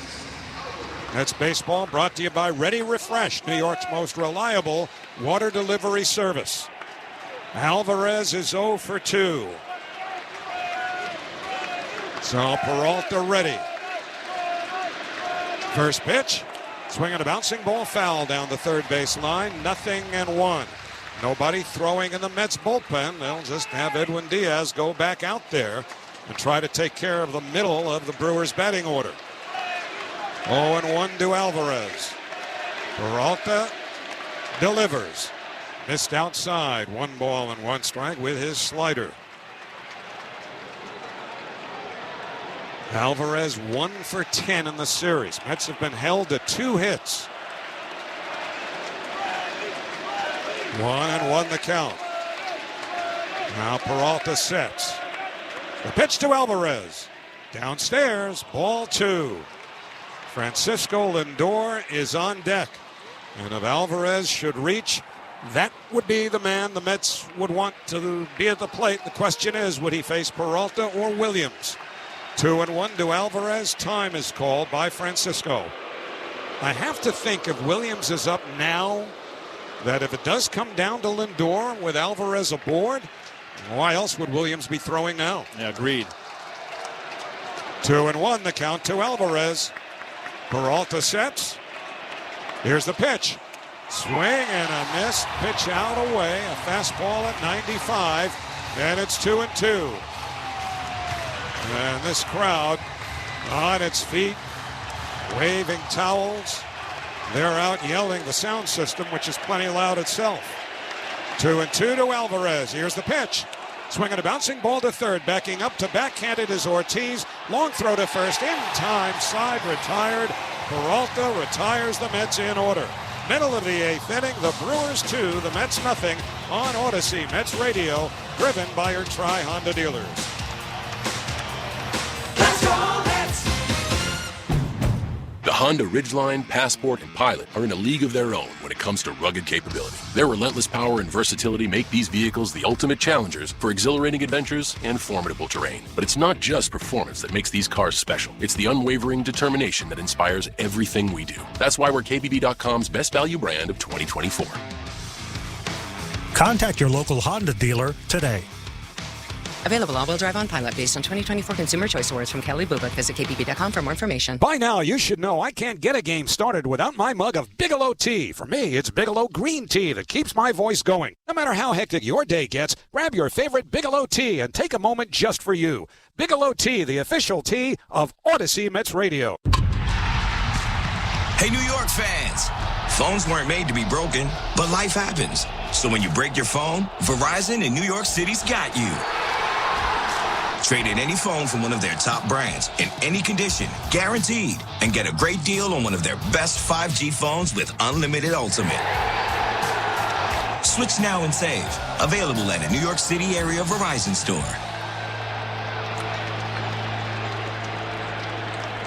When just one life is saved, it wins the game. Just like in baseball, when the same player has 3,000 hits, it's monumental.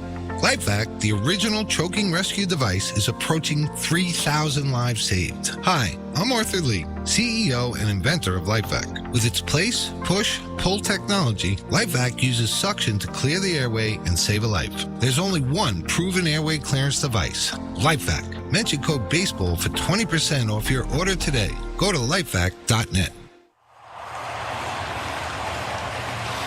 Well, we go to the last of the 8th inning. Edwin Diaz has got to get the Mets back into the dugout. No worse off than they are right now, with the Brewers leading 2-0. Jake Bauers broke a scoreless tie with a home run, followed immediately by one from Sal Frelick against Jose Butto. They are the thriving players of the game, brought to you by ThriveWell Infusion, New York's premier infusion and injection center. Saving lives drip by drip. Visit ThriveWellInfusion.com. So Diaz, who faced 4 batters, walked 2, struck out 1. In relief of Butto in the 7th, will face Willie Adames to lead off the bottom of the 8th as Devin Williams gets ready in the Milwaukee bullpen. First pitch, way outside to Adames, ball 1. Adames is popped to short, reached on an infield single, and struck out. Gary Sanchez on deck, and then will you hear the hand for Jake Bauers. The 1-0 taken low, 2-0. And Diaz did not throw a whole lot of strikes in that 7th inning. He's behind here, 2-0. Now the pitch, swing and a miss of the slider. 2 balls and 1 strike.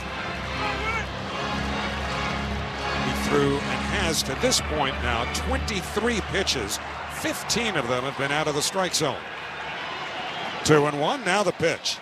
Swing on a liner foul off the protective netting. Nice catch by the ball boy on the carom next to the tarp on the third base side.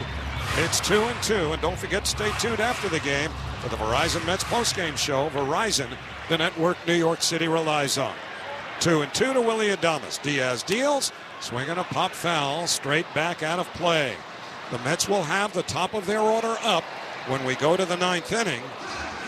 Lindor will lead off, but the Mets will be at least 2 runs down. Devin Williams had sat down from his warm-up, but back on top of the mound. 2-2 pitch. Adames pops it foul, straight back again. Last night, Williams got rid of the Mets. 10 pitches, 3 batters. He got the top of the order yesterday. So challenge and round 2 coming up. 2-2 to Adames. Diaz deals. Swing and another pop foul straight back. Remember the workload now for Diaz. 26 pitches here on Sunday. 46 more on Monday. Did not pitch Tuesday or Wednesday. And now he's thrown 27 here.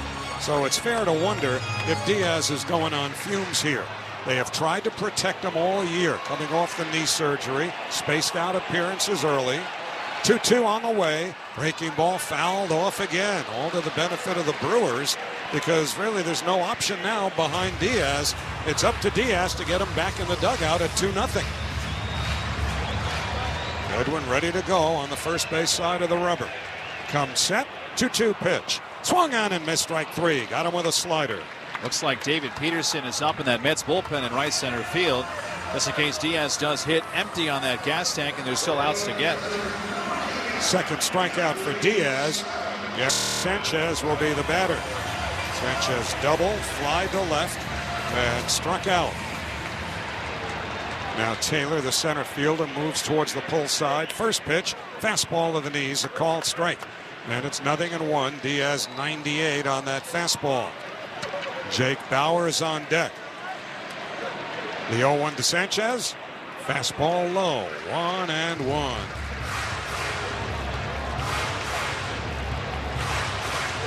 Still a lot of nervous energy in this building. Crowd has quieted down some, but once Sanchez is done, you'll hear a roar. The 1-1 swing and a miss at the slider. And it's 1-2. That's because Bauers is on deck. Frelick is behind him. 2-0 Brewers with one out, nobody on in the bottom of the eighth inning. Diaz rests the glove on his left thigh. Sets below the waist. 1-2 pitch. Outside with a slider. 2-2 to Sanchez. Vientos at third is deep. Barely in from the edge of the outfield grass. 2-2 pitch. Swing and a foul back to the screen. A check swing at a 99-mile-an-hour fastball. And Sanchez got a piece of it. So Diaz now 34 pitches into this all-or-nothing outing. 2-2 pitch. Breaking ball hit on the ground, back to the mound, reaching up to grab it. Diaz trots towards first and underhands to Alonso, who makes the catch for the second out. And now here comes Bauers.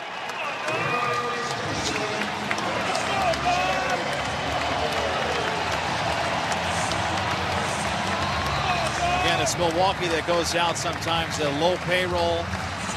They go out and find guys that can you hit, can you play defense? And they find Jake Bauers, who hit 199 during the regular season, who has had the biggest swing of the year for him. Left-hand batter, first pitch. Swing and a miss at a fastball, 0-1. Remember, we saw him with the Yankees last year. And he was in the outfield for a while. Remember, Aaron Judge was hurt last year, the foot injury. And he had troubles in the outfield. The 0-1 on the outside corner, a called strike at 99, and it's 0-2. But no matter. He's had the biggest swing of the Brewers season so far tonight. 0-2. Diaz delivers. Way up high and outside. 1-2. And Diaz at 38 pitches now.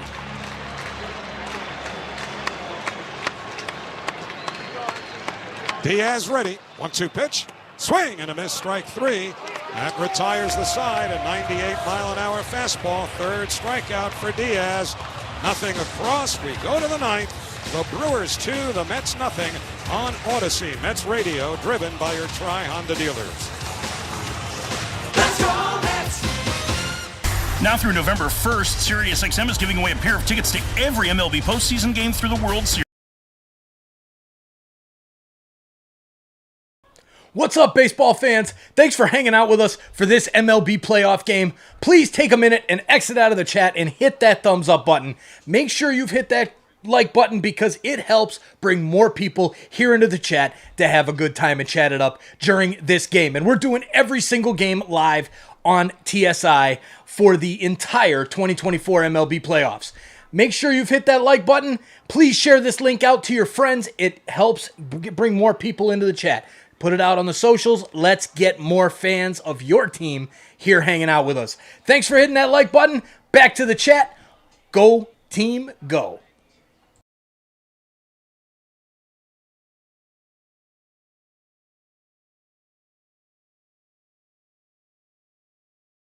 You, the fan. Let me tell you something. I'm a real fan. And your place for sports talk is Mad Dog Sports Radio, where your voice is heard all day long. I couldn't wait to get into the truck, turn on 82. Share the thrill of victory. The joy, the jubilation. I can't stop smiling. And the agony of defeat. When is this franchise going to realize people really care about this? Passionate sports fans call 888-MAD-DOG-6. You gotta love sports. Mad Dog Sports Radio, Channel 82, or anytime on the Sirius XM app. After the game, join us on MLB Network Radio. We're talking baseball with you all season long on Sirius XM Channel 89 and the Sirius XM app. Mets fans, no matter where you are, you won't miss a pitch with the Sirius XM app. Hear every game all season long. Download the Sirius XM app and search Mets.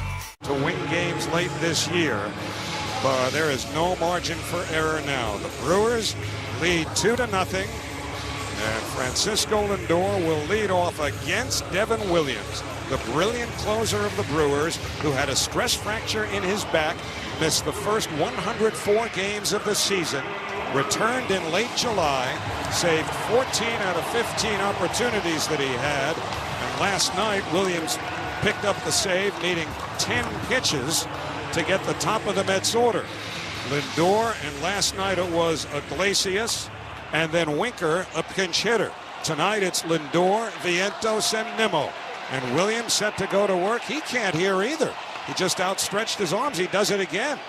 He steps off, and they're going to need to figure something out here. I don't know if this is a technical issue with PitchCom, or I don't think the crowd was that loud just yet.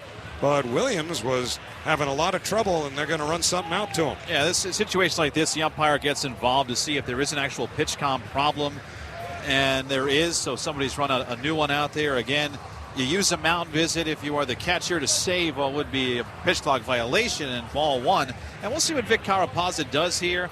He might just charge the Brewers with a mound visit instead of charging ball one. You know what else is surprising to me is that Gary Sanchez remains in the game behind the plate.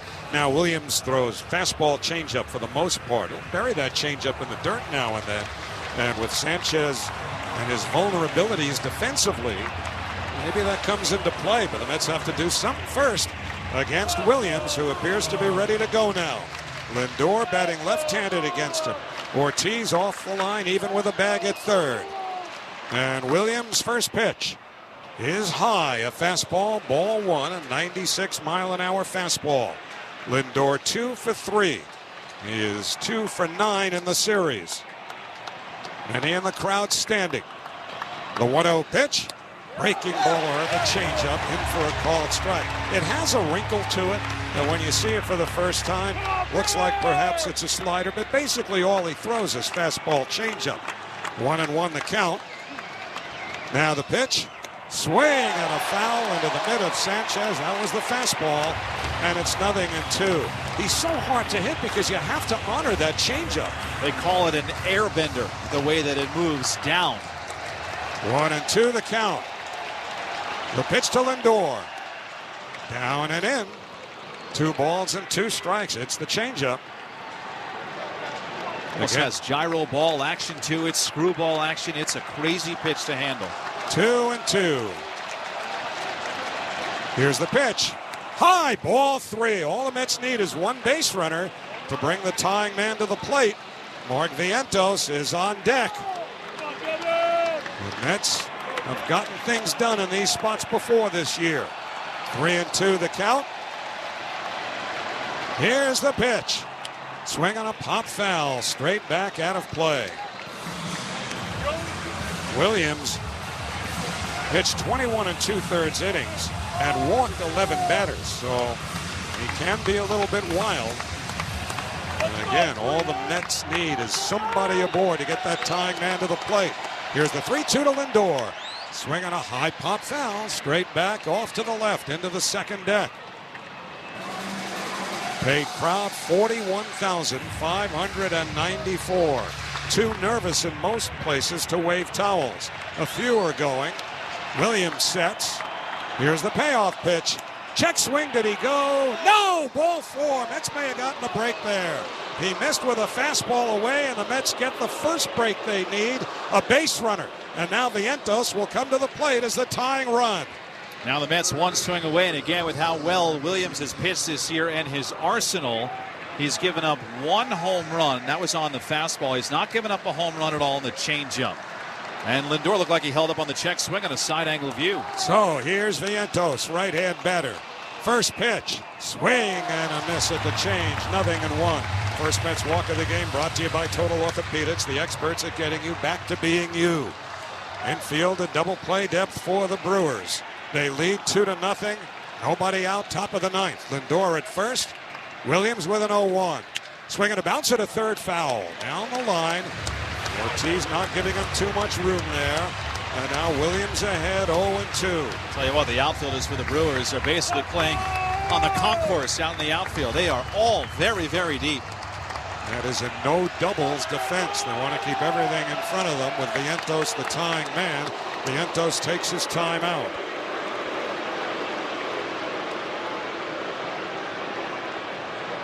So the pitch clock starts. Vientos settles back in. Williams from the first base side of the rubber bends in. Takes a peek at Lindor at first. The 0-2 to Vientos. Change up away. 1 ball and 2 strikes. It really does look like a slider from here, doesn't it? It does. It heads to one side of the plate and then almost, again, falls back like a screwball would. It's got such insane movement. 1-2 to Vientos. Williams sets. Here's the pitch. Swing and a miss, strike 3. Got him with a fastball right at the top of the zone. 1 man out. Brandon Nimmo has been a clutch hitter for the Mets this year. Will be next. We always talk about Lindor, about the year he had and the moments. Brandon Nimmo had a lot of moments this year. One of them came on Monday in Atlanta when he had a long home run in that 6-run 8th inning. First pitch, swing and a bouncer, foul. One hand picked by the ball boy next to the Brewers dugout, and it's 0-1. Pete Alonso is on deck. 0-1 to Nimmo. Ortiz off the line at third, a stride behind the bag. Williams sets the 0-1 pitch. Swing and a foul. He got just a piece of the changeup. Nimmo was looking fastball there and was out in front.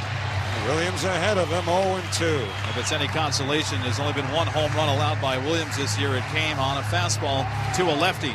Nimmo a lefty. 0-2 to Brandon. Lindor, hands on his knees, leading from first. Williams sets, now the pitch. Swing and a ground ball, base hit going into right center. Over to get it is Frelick. Nimmo will hold it first. Lindor goes to third. And now, if you're a script writer and you think back to Pete Alonso's career with the Mets and the chance that this could be his final at-bat as a Met, the drama will build even more as Chris Hook, the pitching coach, goes to the mound. The tying runs are on. The Brewers lead 2-0. And Pete Alonso, who set a rookie record with 53 home runs, 2019, struggled this year in his walk year, 0 for 3 today, but if he has another dramatic swing in him, he may earn a new contract all with that one swing. Devin Williams, too. If you think about from the Milwaukee side, I mean, this is a team, okay, they're up 2-0, they're a couple outs away. This has been the hardest thing in the last 6 years for them to do, is simply win a playoff series. And even though Devin Williams looked good last night, you go back to last year in this series, he looked terrible against Arizona. Hittable, gave up runs, walked a ton of hitters. This is a lot of pressure still on the Brewers as well. 16 Mets hitters have been retired in a row leading into this inning. But now Williams has allowed a walk, struck out Vientos. Nimmo singled, and here is Alonso. First pitch. In for a called strike, 0-1. He started him off with a changeup. And Pete took it. He is flied to center, fouled out to third, and struck out.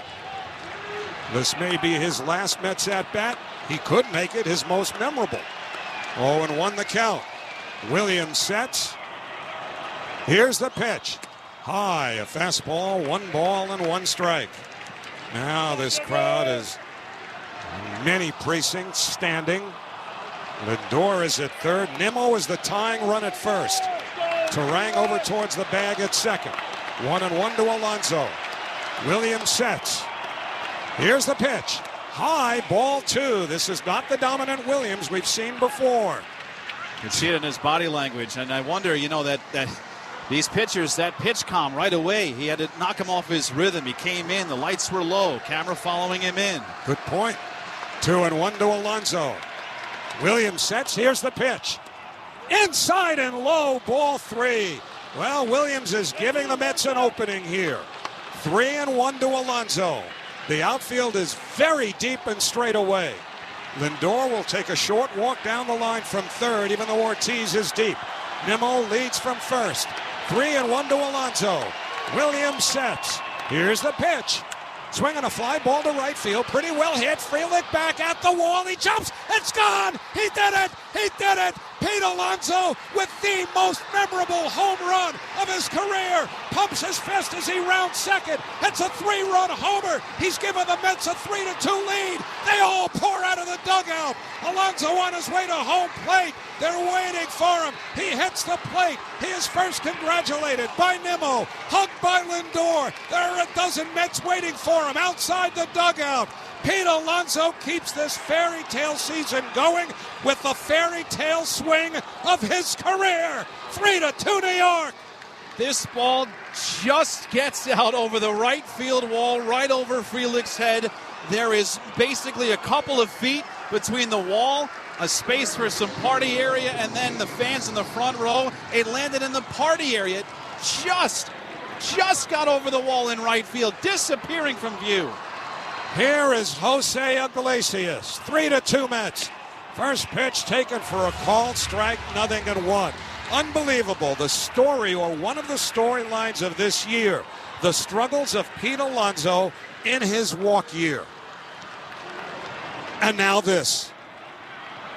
The 0-1. Iglesias taps it foul to the backstop, 0-2. Well, now Mets going to have to get creative in the bullpen because Diaz is certainly out of gas. Yeah, David Peterson has started to throw again. This Mets team waited to the possible brink. 0-2, the pitch to Iglesias. Fouled straight down at home plate. Well, there was a great broadcaster who did several sports, including hockey, by the name of Win Elliott, years and years ago. And in a situation like this, when the team he was working for was on the road and had something like this happen, he would yell, "Hey, take it easy. That furniture costs money." Use that here. The 0-2. Iglesias fouls it back to the screen. This is incredible. I mean, this has been the story of the Mets, but so much of the storyline has been on the recent failures of Alonso and whether or not he'd be back. We don't know if this will influence that in reality, but oh, what it did tonight. The 0-2, Iglesias rolls it to second. Turang to his left, up with it. Throws to first in time, 2 men away. Well, if Francisco Lindor had perhaps the most memorable regular season home run in Mets history on Monday, where would this one rank in postseason annals? I mean, you've got Ray Knight in the World Series, Game 7 in '86. Todd Pratt's Division Series winner. Well, this one's not over yet. Here's Jesse Winker. First pitch, popped up foul. Third base side out of play. It's 0-1. I mean, it's just saw the Alonso replay. As soon as the ball left his bat, he wasn't even done with his swing yet. He screamed yes.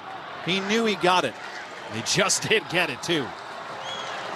Come on, Brewers! Here's the 0-1. Winker fouls it back to the screen. It's 0-2. Well, Pete has hit 226 regular season home runs for the Mets. Add them all together, and they don't total what he just did with one swing here. He took Williams' changeup deep. Nobody's done that this year. Nobody. Here's the 0-2 pitch. Fastball high, 1-2. So now this crowd is stunned, and they will have the bottom third of their order up in the bottom of the 9th inning. Frelick, Ortiz, and Turang. Let's go! 1-2 to Winker. Swing and a foul off to the left and out of play. So the first Mets run of the game, sponsored by Sloman's Home Security.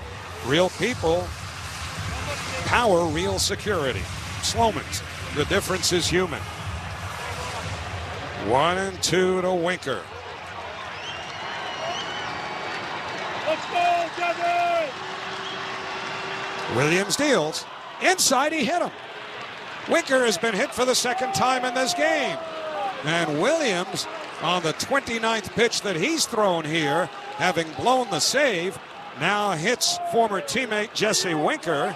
And Starling Marte will be next. And Joe Ross has been throwing for a little while now for Milwaukee. And now that's a phone call Pat Murphy and his pitching coach Chris Zook never thought they'd have to make, is getting somebody else up if this game should continue.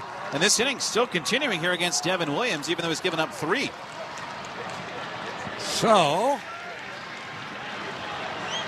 Williams to Marte. Winker runs, pitch taken outside for a ball. The throw by Sanchez high, not in time. Winker stays on the bag with his first stolen base as a New York Met.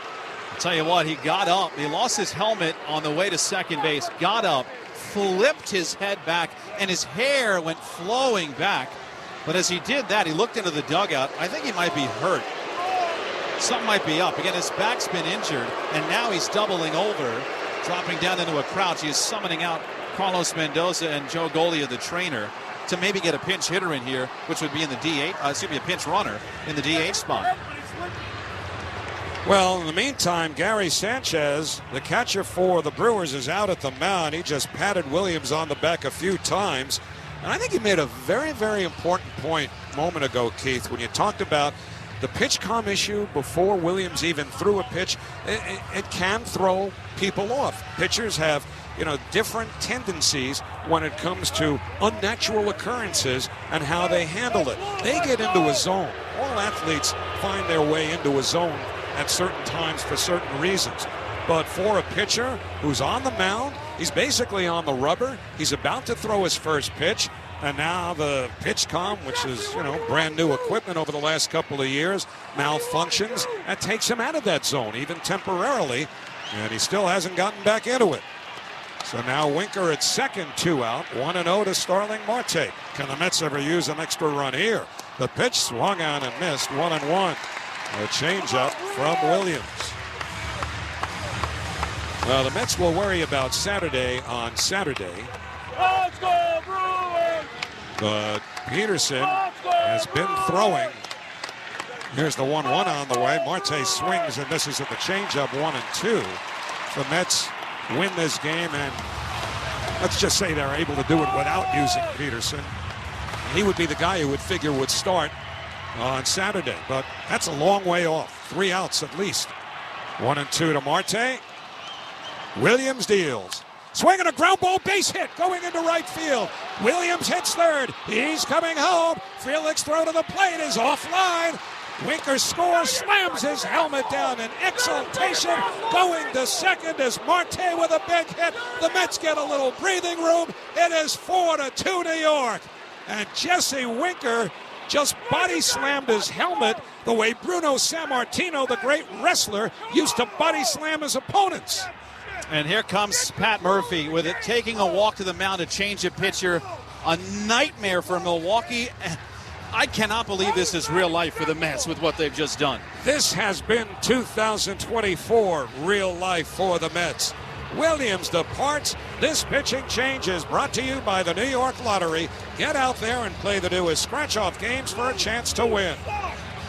Hey, baseball fans, check out ThriveWell Infusion, trusted choice in IV therapy among physicians to experience high-quality care from the highly trained medical staff at ThriveWell. ThriveWell Infusion understands that it can be stressful when receiving an infusion, but it doesn't have to be when you're in one of their private, state-of-the-art infusion suites. Let ThriveWell handle your infusion needs so you can focus on the game. Visit us at ThriveWellInfusion.com. That's ThriveWellInfusion.com. Saving lives drip by drip. Pat McCarthy here, and I'd like to tell you about my alma mater, the College of New Jersey. At TCNJ, you get the best of both worlds. A top-notch education at a public college price point. TCNJ's faculty are partners in their students' success with courses that are more immersive and that offer transformational learning experiences along the way. That's higher education elevated. Come see for yourself what makes TCNJ so special. Learn more and register for an open house at tcnj.edu. 1-877 Cars for Kids. KARS Cars for Kids. 1-877 Cars for Kids. Donate your car today. Donate today at Cars carsforkids.org. Your car, running or not, can be picked up as soon as the next day. No title, no problem. Go to carsforkids.org today. 1-877 Cars for Kids. Donate your car today. Now accepting donations of land, homes, buildings, or any kind of real estate. Well, Pat Murphy, the manager of the Brewers, had this thing right where he wanted it. He had a 2-0 lead going to the ninth inning. His elite closer, Devin Williams, on the mound, who threw only 10 pitches last night. But Williams will have nightmares about this inning for a long, long time. Even if the Brewers should come back. Walk, strikeout, single. A Pete Alonso 3-run homer that will live in Mets history forever. Ground out, hit batsman, RBI single by Marte. Marte followed down to second. Joe Ross, the pitcher, Tyrone Taylor, the batter. First ball swinging, hits one in the air to pretty deep left field over towards the corner. Over goes Churio, and he makes the catch in fair territory to retire the side. But the Mets have an inning for the ages as they scored 4 runs on 3 hits, no errors, 1 man left. Middle of the ninth inning in Milwaukee, Game 3 of the Wild Card Series. The Mets 4, the Brewers 2 on Odyssey Mets Radio, driven by your Tri-Honda dealers. Let's go Mets!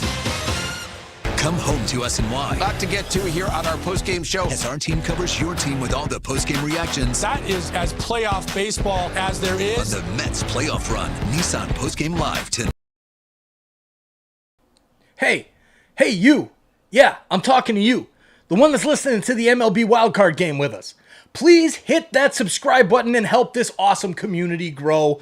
We are trying to do as much sports as possible, but of course, we're the home of all of the Toronto sports live events. So please help our group of Toronto sports fans continue to grow. Hit that subscribe button, turn on that bell so you don't miss it when we go live for every single MLB playoff game this season. Thank you for hitting that subscribe button. Thanks for making that sub counter keep on going up. We're shooting for 50K. Let's get there. We need your help. Thank you. Now let's get back to the chat. Good luck to your team. Hope they win.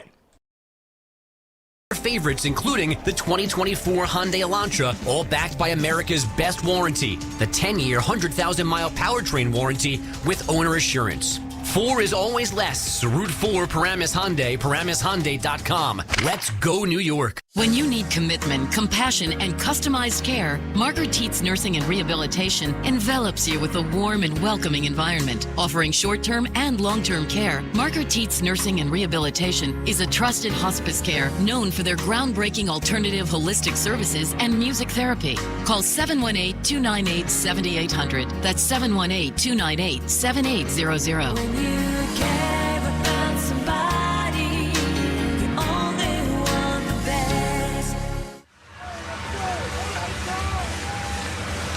Well, we go to the bottom of the ninth inning in Milwaukee. The Brewers thought they were moving on. If they ultimately do, they'll have to do it in comeback fashion as the Mets, with 4 in the top of the ninth, 3 on a home run by Pete Alonso, have taken a 4-2 lead. So now the new pitcher for the Mets will be David Peterson. Luis Angel Acuna is at second base. Bader is in center. Taylor in right. Sal Frelick, the batter, takes a called strike. 0-1. Remember, it was Frelick who hit the second of the back-to-back home runs, first Bauer and then Frelick, that gave Milwaukee a 2-0 lead in the 7th. The 0-1 looped in the air to shallow left that falls in for a base hit. So Frelick turns and holds on, and the Brewers against Peterson, who's in uncharted waters this year, now will bring the tying man to the plate in Joey Ortiz. And for Peterson, he has been a relief pitcher before, but it's been a long time. You have to go back to the early days of Peterson in the COVID year when he made his debut, and even though he's done it before and he knows what goes into it, it's definitely different for him right now in this situation. Joey Ortiz is 0 for 10 in the series. The first pitch to him, way outside, ball 1. Well, for Peterson, it's a save opportunity presented by LifeVac, the original choking rescue suction device that saves lives. The save of the game in lives, too. 1-0 the count. Here's the pitch. In for a called strike. It's 1 ball and 1 strike. Now you start looking at it from the Brewers' perspective. And remember that at-bat against Diaz by William Contreras with 2nd and 3rd, 2 out in the 7th. After they'd scored the 2 runs to go in front, Contreras struck out to end the inning. The 1-1, swing and a miss at a changeup away. And it's 1-2, and the Mets are building support behind Peterson. Right-hander Ryan Stanek is in their bullpen. Bryce Terang is a left-hand hitter. He's due up next. Then Jackson Churio, and that might be where Stanek comes in. 1-2 to Ortiz. Peterson sets. The pitch, swinging a bouncing ball foul off the screen next to the Brewers dugout. And with their postseason history that we have outlined so often during this week, what must be going through the mind of everyone in the Brewers organization, from owner Mark Atanasio, a Bronx guy, by the way, on down. 1-2. The pitch, swing and a miss, strike 3. Got him with a change or a fastball up. And that's the first out. And Peterson, who has a good sinker, really used one here against Bryce Terang, left-hand hitter who's tough to double up. Now Peterson's career year is ERA sub-3. Why? When guys get on, he has doctored up double plays all year. So now Terang, a left-hand batter. Peterson sets, throws over to first. Frelick is back standing and down 2 runs. He's not going anywhere. You can get Terang if he hits it hard enough, even though he's a left-handed batter, and it into a double play. He's done it 8 times this year. And Peterson ready to go to work against him. First pitch, swinging a liner toward short. Picked by Lindor on 1 hop, runs to second, 1, throws to first. Out at first! Out at first! Put it in the box! The Mets are out at the mound, pouncing on each other. The Brewers may want to have a look at this just to be sure, but if this holds, this party is headed to Philadelphia. The New York Mets have won this wild card series as Lindor played that soft liner perfectly, waited to get a short hop, raced to the bag at second, touched up, fired to first, and the New York Mets have defeated the Milwaukee Brewers by a score of 4-2. They scored 4 runs in the top of the 9th inning, and this crowd here in Milwaukee is utterly stunned. The Mets now are coming in from the bullpen, others from the dugout. Carlos Mendoza, the Mets manager, pumping his fists against his chest, raising his hands towards the crowd. And the New York Mets have pulled off the doozy of the year. And in their entire history, I don't know that they've had one like this. I mean, there was Game 6 again in '86, down 3, going to the top of the 9th inning. You know the history, but you also know Pete Alonso and how this was all weighing on him. And his 3-run homer now will live in Mets lore forever. I tell you what, this team's going to give somebody a heart attack with the way that they wait and wait and wait until the last possible second to come up with the most memorable moments. The Mets right now, I think a lot of this celebration is because they just won the series, but I feel like even at this part of the year, they can't even believe the story that they have written for themselves. Time and time and time again, a magical moment or a play in the game, and that win in Atlanta. This come from behind win. Devin Williams is going to win the game for the Brewers. He's going to get 3 outs, and he's going to win it 2-0. And that didn't happen. The Mets came back to win in unbelievable, stunning, and again, heart-shaking fashion. I just saw the replay. It wasn't even as close as I thought at first base. But, of course, they put the hold on for a second in the Brewers' dugout. But the Mets will go to Philadelphia. The games on Saturday and Sunday will be at a little after 4 o'clock in the afternoon. And having watched this team from its inception in 1962, I can honestly say that whereas there have been some World Championship seasons, 2 of them, of course, in 1969 and 1986, yeah, they won some games in improbable fashion along the way, but they have made this type of comeback that we saw tonight, which sometimes you don't see for years, right? I mean, you could literally go years before you see the Mets come back the way they did in this game in the 9th inning, given what was at stake. They have now inscribed this as one of the more memorable seasons in the history of this franchise, however it ends up. It was certainly memorable, even if they went down in order in the 9th inning. But to win this way, with the narrative about Pete Alonso, and with Diaz having been spent and unavailable in the 9th inning, and Peterson gives up a hit to the first batter, recovers, gets the strikeout, and the line drive, short hop, double play, and naturally it's Lindor who initiated that. Keith, you may want to retire right now because I'm not sure you'll see another season like this. You know, you look at it, the Lindor home run in Atlanta, right? Mark Vientos has had some huge moments. We mentioned all the moments Nimmo has had, the walk-off hits, Iglesias, what he has done, and at times Alvarez and Taylor. We had not seen a Pete moment throughout this whole run. And, I mean, that moment, your back is against the wall. The ball off of his bat, as soon as he hit it, you can see it in his face. He lights up saying yes. Unbelievable job by one Pete and another Petey to close it out for the Mets. Yep, the celebration and the interviews will begin as Pat McCarthy is downstairs on the field alongside the jubilant Mets. He's got David Peterson with him. All right, Howie, thank you very much. David, I mean, this ride has been absolutely insane. Not a bad time for your first big league save, huh? Yeah. This group is unbelievable, and we didn't want it to end. And the offense did their job. They came back. They got us in the game. They gave us a little room, and it was just time for us to shut the door. So we're moving on. We'll keep going. You guys had a pretty good look of Pete's home run from the bullpen. What was the response amongst the group when that ball went past Frelick's glove? Madness. Everyone went nuts. I started to go nuts. Rosie was like, hey, we still got to finish this thing. But my God, he came in clutch. Those guys got on for him, and he did the rest. And then we kept going, and we added another one. So this group doesn't quit. We're not going to stop, and we're going to keep going. It's no secret what this season has meant to him with the upcoming free agency and what could have been his last Mets at-bat for him to come through. You've known him for a long time. Does it surprise you at all? Not at all. He sticks with it. He sticks with his process. Good or bad, he keeps going. He's fun to watch, and I hope he's a Met for a long time. And for you, individually, there was an expectation that you were going to start in Philly. How did you get yourself ready for tonight to be sure that you were ready for the 9th? We had to get past Milwaukee first, so I wasn't on to Philly. I knew I was going to be available out of the bullpen, and if I could help this team move on, I was going to do my best job. So I was focused on Milwaukee until we got past them. Well, David, it is on to Philly now. Go enjoy this win. Awesome, thank you. Howie, back to you.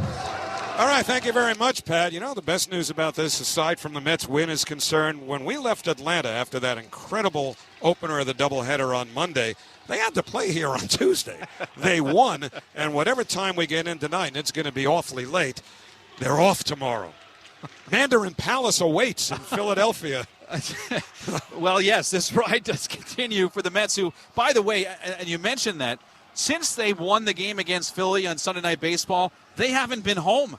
Mets haven't been home, and tomorrow will be day 13 of this road trip. And so they're in the road uniforms. We're in our road underwear and socks this whole time, and the party rolls on. It's unbelievable. It's going to be a 2-week trip because weather permitting, and we assume, and from the forecast, do assume that it's going to be just fine over the weekend in Philadelphia. They will have left exactly 2 weeks prior to when they return home. And assuming they get home, well, they may get home before midnight Sunday. No sense splitting hairs, but it's a 2-week trip. And look how they've persevered to this point. So we know now there will be more baseball at Citi Field. And, man, what I love to see and hear what went on. How many did you say were at Citi Field tonight? About 6,000 or so people at Citi Field, who they showed a clip, erupted with that Pete home run, as they should have. How could they not have? And I just frankly can't believe it. And, you know, you just think that certain things have a way of kind of finding their way in a certain order.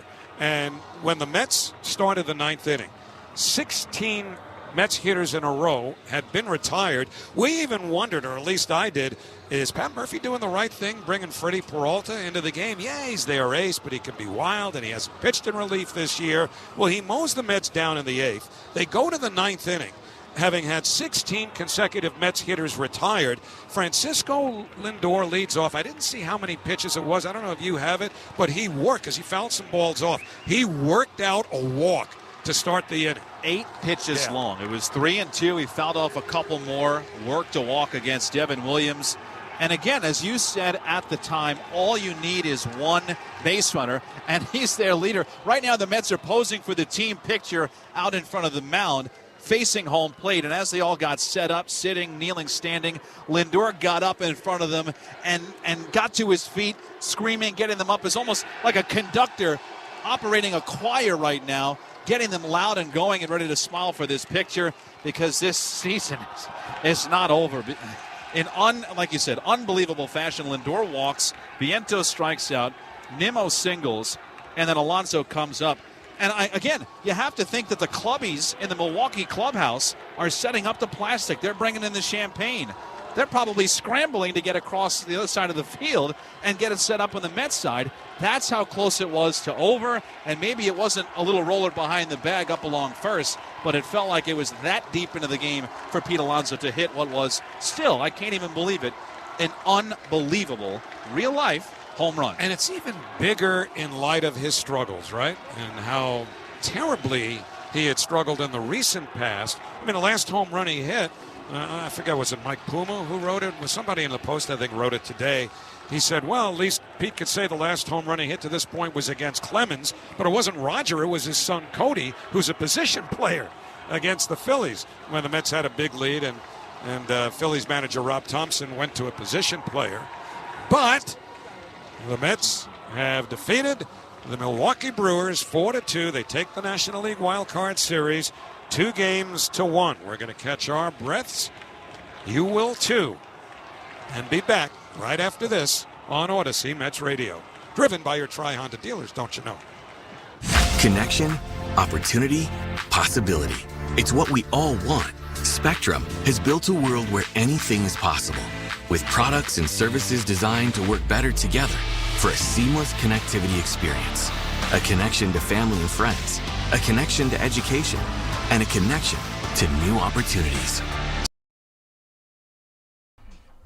Cheers, Insiders. Thanks for hanging out with us today for this MLB playoff game. Please take a minute to go check out our campaign page. We are running our fall drive for Sick Kids Hospital in Toronto. You can click the QR code that's right here on the screen right now, or the link that's pinned in the chat. That's going to take you there, where if you could, make a donation, even if it's just small. If it's big, great. Small is awesome too. It will add up. Look at the amount of people that we have here hanging out with us during these baseball games. Let's make a difference in our community. A portion of our proceeds from Toronto Sports Insider goes donated every single month to this Sick Kids different campaigns. Please take a few minutes to, if you are watching a game and you see an advertiser pop up that you might be interested in, please click it. It does benefit this great campaign that we're running with Sick Kids Hospital as well. Thank you all for being here. Cheers to everybody. Enjoy the rest of the game, and good luck to your team. And, hey Google, turn on the dog feeder. Or change up your adventure. Hey Google, navigate me to the nearest music venue. Handle your drive like a pro. Experience the ultimate connection in the new 2024 Nissan Rogue. Now Nissan offers 6 vehicles with starting MSRP under $30,000. Visit your local Nissan store and nissanusa.com today. Not equipped on all vehicles. Requires compatible device. Sequences shortened and simulated. Activation of Nissan Connect services package required. Only use features when safe and legal to do so. Data rates may apply. Subject to third-party service availability. Google, Google Play, and Google Maps are trademarks of Google LLC. Applies to 2024 Nissan Altima, Kicks, Leaf, Rogue, Sentra, and Versa base models. Trim level described with higher MSRP. All prices are manufacturer's suggested retail price. MSRP excludes $13.90 destination and handling charges, tax, title, license, and options. Dealer sets actual prices. Diving for that grounder got you grounded? Oof. We've got specialists for that. Coaching Little League leave you in big league pain? We've got specialists for that. Orland & Cohen's top orthopedic team has a specialized expertise, extensive training from the nation's best programs, and years of experience so you can feel better, faster. Long Island's premier orthopedic group with offices open 7 days a week. Orland & Cohen is now in Kew Gardens, too. Visit orlandcohen.com. Want to save money on your home heating oil this season? Call Sloman's at 866-OIL-DEAL. You can save hundreds. Just call 866-OIL-DEAL. That's 866-OIL-DEAL. Did you know that New Jersey is leading the nation in clean energy investments? Really, New Jersey? And all with one thing in mind. You. Me? New Jersey's Clean Energy Program offers incentives and services that benefit New Jersey residents, businesses, education, government, and nonprofit entities to help them save energy, money, and the environment. Save money while saving the planet. Who knew? Now you do. Visit njcleanenergy.com to learn even more. Maybe we should change our nickname to the Clean Energy State. A message from the New Jersey Board of Public Utilities.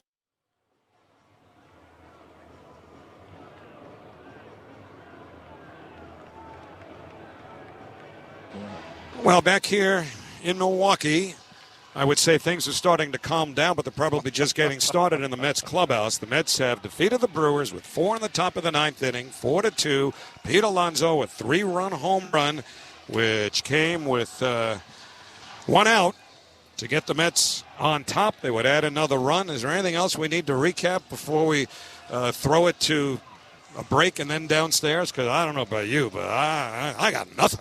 I mean, if you want to know the totals, if you're sitting there at home and you want to know for your scorebook to fill out the totals. Good idea. Do that. We'll just do a little paperwork because that's bland and boring enough for the rest of us to have our hearts relax and calm back down. The Mets do win this game 4-2. 4 runs, 5 hits, no errors, and 4 men left. For Milwaukee, 2 runs, 7 hits, no errors, and 7 men left. Edwin Diaz does get credited with the win. Devin Williams suffers the loss. And David Peterson gets the postseason save here tonight. Time of the game was 2 hours and 50 minutes in front of what turned out to be an insanely stunned 41,594. By the way, I'd probably say about 1,000 of them are Mets fans who are gathered in a little horseshoe around the third base dugout celebrating while the rest of this place is totally emptied out. Blue and orange is enjoying it, loving life behind that third base dugout, hugging, high-fiving, the whole nine. And again, the attendance, 41,594. Where once again the final score, if all you remember is the Alonso home run, you're good. With the final score, the New York Mets 4 and the Milwaukee Brewers 2. New York Mets Baseball is a production of Odyssey in conjunction with the New York Mets. By the way, if anybody wants me on the air tomorrow afternoon, I'm going to be sleeping until 7 p.m. The executive producer, I'm speaking to you, Ray Martell. Production assistance by Captain Jack McCarthy and Meredith Frank. And our producer engineer in the booth is the immortal Chris Matchkowski. Our next broadcast will be on Saturday afternoon as the Mets open the National League Division Series against the Phillies at Citizens Bank Park in Philadelphia. That is going to be sick.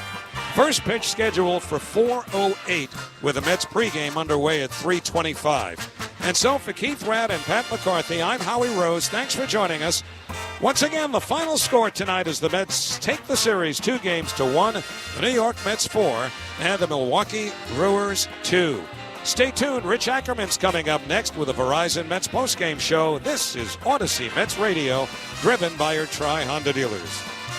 New York Mets Baseball has been brought to you by your local Honda dealers. Contact one for a great deal today. And by Bigelow Tea. Grab a mug and tea proudly. The Rothenberg Law Firm. InjuryLawyer.com. Casamigos Tequila. Brought to you by those who drink it. ThriveWell Infusion. The official IV sponsor of Odyssey Mets Radio. Visit ThriveWellInfusion.com. Bridgewater Acura. On Route 22 in Bridgewater, New Jersey. Peerless Boilers and Pavilion tankless water heaters. Visit peerlessboilers.com to find a dealer near you. LifeVac, the original choking rescue suction device that saves lives. The New York Lottery. Gambling problem? Call 1-877-8-HOPE-NY. And by Berkeley College. Your potential is our promise.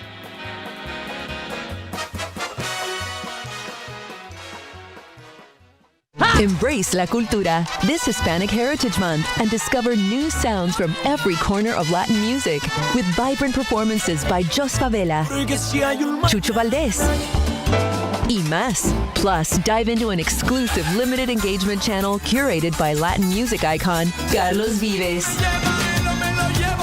Celebrate Hispanic Heritage Month now through October 15th across SiriusXM and the SiriusXM app. Just search Latino. SiriusXM has everything a college football fan needs. He's in trouble and down he goes. The ball comes out. All the big games are on the SiriusXM app. Down the sidelines, midfield. It's a race. Picking him up, putting him down. Plus, Hear daily in-depth analysis on College Sports Radio, Channel 84. There's not a lot of holes or weaknesses on that football team, and they've got the goods where you want to have the goods for a championship caliber roster. Our experts get you ready for game day every day on Sirius XM and the Sirius XM app. If you want to win your fantasy football league, you need to listen to Fantasy Sports Radio. From lineup decisions to daily fantasy to waiver wire advice, injury updates, and so much more. You cannot afford to drop a running back. Our experts will help you dominate. I think there's value there on Austin Eckler in PPR formats. Set your lineup with Fantasy Sports Radio. Your home for fantasy football all season long. Channel 87 and on the all-new Sirius XM app.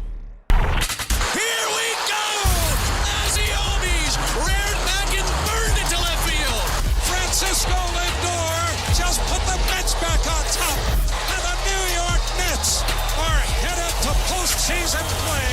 Do or die in game 162, and the Braves said we're not dying today. And we're just getting started. Hear every crucial moment of the postseason unfold on SiriusXM and the SiriusXM app. The UEFA Champions League is back on SiriusXM FC, and this year it's bigger than ever. Absolutely ridiculous from Real Madrid. Merseyside magic from Mo Salah. Now with more matches featuring soccer's most iconic clubs as they battle it out for European supremacy. What a start for Inter! Haaland scores the hat-trick! From the league phase to the final, the Champions League is on SiriusXM FC 157 and the all-new SiriusXM app. Hey everyone, it's Justin Turbin at your 24/7 home for hoops all year long is SiriusXM NBA Radio Channel 86 and the SiriusXM app. Just search NBA Radio. Mets fans, after this game, get back to what's really important, your fantasy football team. We're talking about it right now on Channel 87 and on the SiriusXM app. This is the Verizon Mets postgame show. Save big when you switch to the network New York City relies on. Head to your local Verizon store and check out the latest deals. Also brought to you by Flagstar Bank NA. Visit them at flagstar.com. Smashburger, 100% certified Angus beef burgers, fries, shakes, and more. The College of New Jersey, the #1 public college from Maine to Maryland. ELEC 825, building our future. The Ray Katina family of dealerships. Visit them at raykatina.com. And by Orlin & Cohen Orthopedic Group. We've got specialists for that. Now, here's Rich Ackerman. And welcome to the Verizon Mets post-game show. You could not script this any better if you were the best screenwriter in Hollywood. Maybe this will be Martin Scorsese's next project, and just maybe Leonardo DiCaprio can bulk up and play Pete Alonso. And this is why sports are great. The Mets have given us quite a week, and tonight flipped the switch and the script. 4 in the 9th, and they beat the Brewers 4-2 in the deciding game of the wild card series. The Mets are alive and well and headed to Philadelphia for a date with the Phillies in the division series beginning at 4:08 on Saturday afternoon. The gutty, gritty Mets once again somehow found a way to get it done in a season of improbable and incredible moments. They authored another chapter tonight. They have bounced back time and time again, and then it came from the big bat in the middle of the lineup who was looking for a long ball for weeks, and this moment for a lifetime. Pete Alonso, in what could have been his final at bat as a Met, was coming into this one. He had been struggling mightily the last couple of weeks, and he had a moment for the ages, making everyone forget what a tough year it has been. His 3-run homer in the 9th was certainly not his last at bat, as it lifted the Mets and stunned the Brewers and their fans at American Family Park, and it's the Mets that live to play another day. 4 in the 9th after being shut out for the previous 8 innings, and they had to do it against the best bullpen in baseball, and ultimately its closer in Devin Williams. He was shaky from the start and faltered, while it was the Mets that had the big moment. They blew it last night. They were listless tonight with only 2 hits through the first 8, and then faced the Brewers closer in the 9th with the season on the line and found a way to come through. Alonso homered. Marte gave them some insurance. David Peterson, after a breakout season, worked the 9th for the save, and the Mets head on to Philadelphia. As we head back to Milwaukee, there are some happy Mets, and Pat McCarthy is standing by with them. All right, Ak, thank you very much. Yeah, down here in the Mets clubhouse, in what has probably become one of the most unlikely of celebrations, has turned into an absolutely electric celebration. Ak, as you mentioned, so perfectly, this team was down 2-0. Really didn't get anything going offensively until Pete Alonso comes through with that 3-run home run to put the Mets ahead, and then ultimately David Peterson closing things out to secure the victory for the Mets. So this is some kind of party, and if you remember down in Atlanta the other day, the Mets really didn't have this opportunity because they had to come right here to Milwaukee the next day. So now that they have this off day tomorrow, this is an opportunity to really enjoy this one before the NLDS begins on Saturday against Philadelphia at 4 o'clock. And you'd imagine that before the flight to Philly, these guys are really going to soak this one in and figure out a way to celebrate in a way that they couldn't the other day in Atlanta. And we'll just grab guys as they come off, as they continue this celebration here in the clubhouse. I mean, this is a total team celebration right now as well.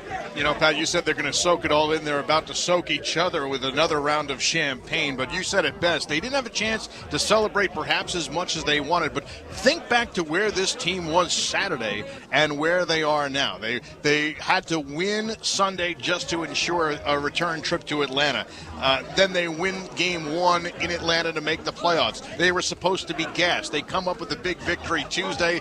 They falter last night late in the game, and now they come back tonight. And what an ending, and what a wave of emotion this team has been riding for not only the last week, but the second half of the season on. Yeah, it truly was an incredible turnaround.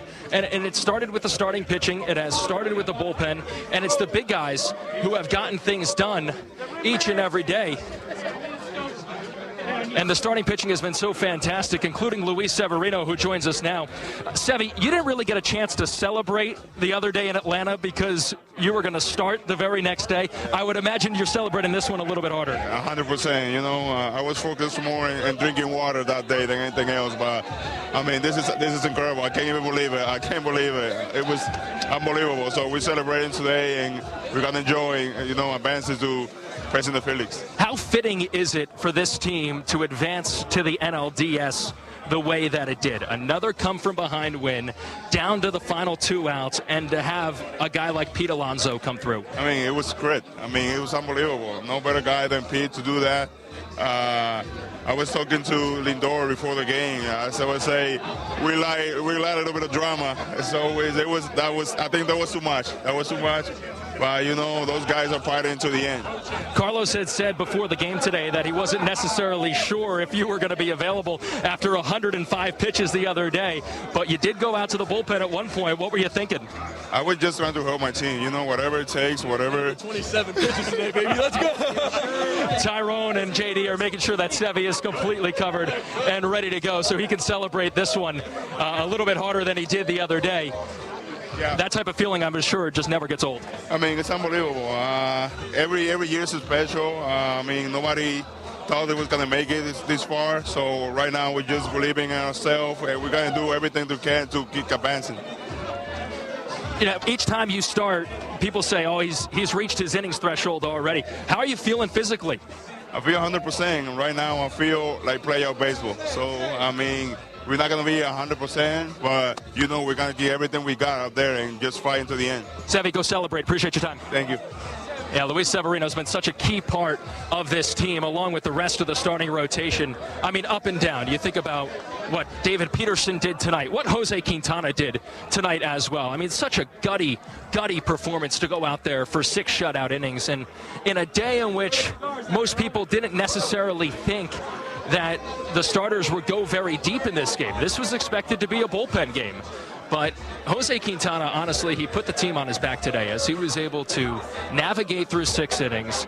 And despite the fact that Jose Butto gave up those home runs, Mets were still in a position to get a couple of base runners on when Pete Alonso was able to come through with that 3-run homer. And it's a credit to Jose Quintana for what he did. It's been the MO of this team all season long.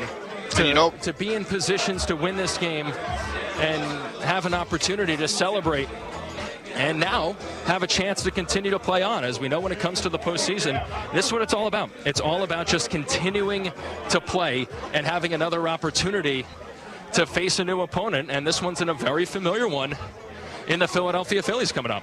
And Pat, sorry to interrupt you just a moment ago, but there are so many guys you could point to tonight. Of course, Alonso had the big hit, but you mentioned Quintana, Edwin Diaz keeping this a 2-0 game, even if it wasn't the prettiest performance that he's had this year. Francisco Lindor on the final play, a smart heads-up play to turn that double play. I mean, up and down the lineup, there have been moments like this from everybody this year. What a special year it has been, and another special night tonight. Yeah, absolutely, Ak. You're absolutely right. And one of the guys that you mentioned was Edwin Diaz, who joins me now. Edwin, going into this game, the expectation was you could pitch at any point. Were you prepared to enter this game no matter what inning it was? Yeah, Mendy told me earlier, be ready by the 7th. So I was ready in the bullpen. I always came like in the 5th inning. I just get there, start warming up, be ready when they made the call. How have you been able to bounce back physically? I mean, that was such a large workload the other day. And again, large workload today. But was it, at this point, empty it all out there? No, I feel really good. I asked Mendy to go to my 3rd inning today. And he told me, like, you threw like 100 pitches in 5 days. That's a lot. But I was feeling physical great, man. I was feeling great. My 1st inning, I was a little bit shaky. But the 2nd inning, I threw the ball really good. And I asked him, hey, if we tie and take the lead, can I go back out? He said no, because we need you for the next series. What was the reaction in the dugout when Pete hit that home run? Man, it was crazy. It was crazy. We was pulling for the home. Like, as soon as we saw the walk of Lindor, we say, like, we got something going. We got something going. And it was amazing, man. It was amazing. Edwin, go celebrate. Appreciate it. Thank you. Yeah, Edwin Diaz has been so important this entire season. And for everything that he's gone up and down, he never really has completely broke. He has bent, but when the Mets have needed him most, he has figured out ways to get it done for the Mets, and it was so clutch tonight with a couple of innings pitched to get this game to a position for David Peterson to close it out. I mean, this was an all-hands-on-deck moment for the New York Mets, and truthfully, guys had to pitch in different roles, and they were able to step up. And Pat, it's so funny the way baseball is. Very humble Carlos Mendoza has said this year that you make a move and sometimes it works and sometimes it doesn't. Last night, it didn't work out for them as he went to Phil Maton. Tonight, he went to Edwin Diaz early. Jose Butto didn't work out before that, but the decision by Pat Murphy to pinch hit for Rhys Hoskins with Jake Bauers paid huge immediate dividends, and it looked like it would turn the series. And at the end, it's Mendoza and the Mets standing tall. Yeah, you're absolutely right. It's been a new guy every single day and pulling the right strings, and it's been guys having a lot of fun, like Sean Manaea, who is... I'm having the most amount of fun. Who is having the most amount of fun as anybody. How's the GoPro right now? Is it thriving? It's running. There's a red light going. Hopefully we got some good footage out there. What was the reaction in the dugout today when Pete's ball left the yard? Moments like that, it's just... You start at like a base level, and then it skyrockets to I don't even know where. Sometimes you almost pass out. That's what almost happened. It was the craziest. That's one of the craziest things I've ever seen. That was unbelievable. Unbelievable. It just felt like there was no way that the season could end that way. It was just for the entire ride that you guys have been on this entire way. It seems fitting to advance this way. This team has gone through a lot of ups and downs, a lot of obstacles, and, that was just another one. Hats off to the Brewers. That was an unbelievable series. It's crazy. Baseball's crazy. It's a love-hate thing, and, that's just amazing baseball right there. Well, big series coming up with Philadelphia, but go enjoy this one, Sean. Go get some more food footage. Hell yeah. Thanks, Pat. Yeah, Sean Manaea has been so key for this entire team, and how good he has been in the second half of the season as well, since he reinvented himself to the pitcher that he is. And more importantly, we've talked so much about the vibes of this team. There is nobody that provides better vibes than Sean Manaea. He is truly a special guy, and if he does hit free agency, this offseason, which he completely has earned. He has pitched his way into a pretty impressive contract. And, you think about his career and the road to redemption. A first-round pick who wound up dropping in the draft because of an injury in his college career. And then it was a long road to success for him. And you know what? Just because you're a first-round pick doesn't mean you're going to step in right away and have a Hall of Fame career. Baseball is a very difficult game. Sean Manaea always had it in him. And this year, it all came to fruition for him. And it couldn't have happened at a better time for both Manaea and the New York Mets. Yeah. I mean, you're absolutely right. I mean, it's been a group of guys that have come together. David Stearns has assembled a roster that these guys have just clicked, and they've clicked at the right time. This postseason format that we play in, it's become a tournament style. And right now, this team is playing a pretty impressive tournament style of baseball, and they're having a lot of fun doing it right now. And you can tell just how much they get along, how much fun they have playing together. And I think that's what makes this group so special. That, if you heard my conversation with Sean Manaea just now, it was that it felt so unceremonious for the season to end that way, and now for it to continue this way, it's just absolutely so fitting. Now more than ever, win and get in, and then you see what happens, because you could do all you want in the regular season, and it all comes down. We've seen it all this week. How many times also, I think that the Mets were the 9th team in the last 12 since they went to this expanded format, the wild card, that has won the wild card on the road. And that speaks volumes to where we are right now in terms of baseball and winning in the postseason. And we've seen it. We saw it last year with the Diamondbacks and Rangers and the Phillies before that. And now maybe the New York Mets. Yeah, I mean, listen, if you have to go on the road, it's winning a 3-game series. And by doing so, you put yourself in a position to have a chance to host postseason baseball, which is exactly what the Mets have done. And we've seen it over the last couple of years. The last 2 National League champions have been the 6th seed that have been forced to come out of that 6th spot and figure out ways to win games. And now they have to go to Philadelphia for 2 games, but it also means that there's 2 games at Citi Field on the other side, which is as special as it gets, because we all know how electric it can get at Citi Field during the postseason. And it's going to be such an amazing run for however long this run lasts for the Mets, because now they're in a position not just to go to Philadelphia to play some meaningful games, but also to go back to Citi Field and play some meaningful games. And also in this story, Pat, as we've talked throughout the night, Pete Alonso could have been making his final at-bat for the Mets in the 9th. Instead, he assures himself another appearance at Citi Field. It's pretty special. You have to just feel for Pete, because this was a chance for his Mets career to potentially come to an end, and he made sure, he single-handedly ensured that his Mets career lived on, and that is pretty impressive right now. And you have to just be happy for Pete, a guy that's meant so much to this franchise since he broke in 2019, to now be the guy that has single-handedly brought the Mets to the NLDS. Well, there aren't too many guys who can hit in that spot of the order that he hits in New York and thrive the way he's done since he's come up from the minor leagues and joined the Mets, and he has been nothing but exemplary in terms of power, and he had his biggest moment yet tonight. It doesn't get any better.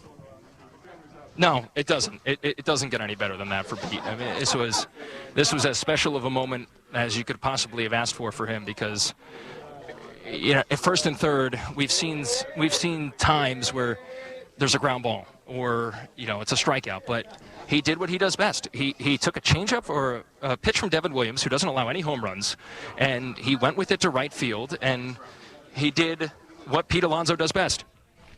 Pat, we're going to step out and take a break right here and catch our breaths because what a night it has been in Milwaukee as we toast to victory. Brought to you by Casamigos. Casamigos Tequila. Toast victory. And tonight's Met victory, the family of Casamigos Tequilas, Anejo, Blanco, Cristalino, Reposado, Mezcal, and the new Casamigos Jalapeno reminds you to celebrate responsibly. The Mets head on to Philadelphia after taking the deciding game of this wild card series from the Brewers by a score of 4-2 as we roll on the Verizon Mets postgame show. The Nissan Rogue with available Google built-in helps you make the most of your drive. Take care of the small stuff, like, hey, Google. Hey, you.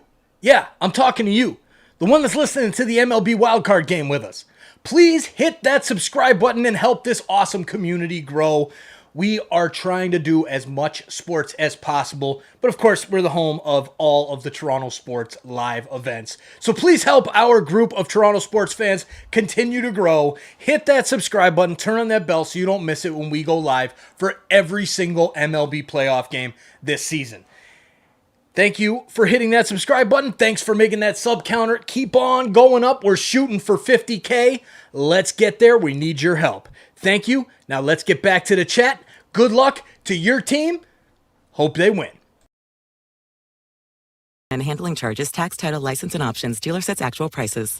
Looking for a replacement window? Find the Anderson 400 Series double hung window at Riverhead Building Supply. The 400 Series has a timeless style with modern design options to fit the look of your home. Anderson brand products are the easiest to install, and Riverhead Building Supply makes it even easier. We'll install your windows for you. Schedule measuring and replacement today. Visit a Riverhead Building Supply location, call, or visit rbscorp.com. Laborers Local 731 has been responsible for some of the biggest and most celebrated infrastructure projects in New York City, like the rebuild of the World Trade Center and the new LaGuardia Airport. Local 731 provides qualified and competent laborers to fill the demand that the construction industry not only requires but deserves. Its members and leadership have fought hard for wages and benefits that open the path to the middle class that every hardworking American deserves. Laborers Local 731. Feel the power. Hear that? That's the sound of healthy kids at play. Nothing makes us at RWJ Barnabas Health happier than that.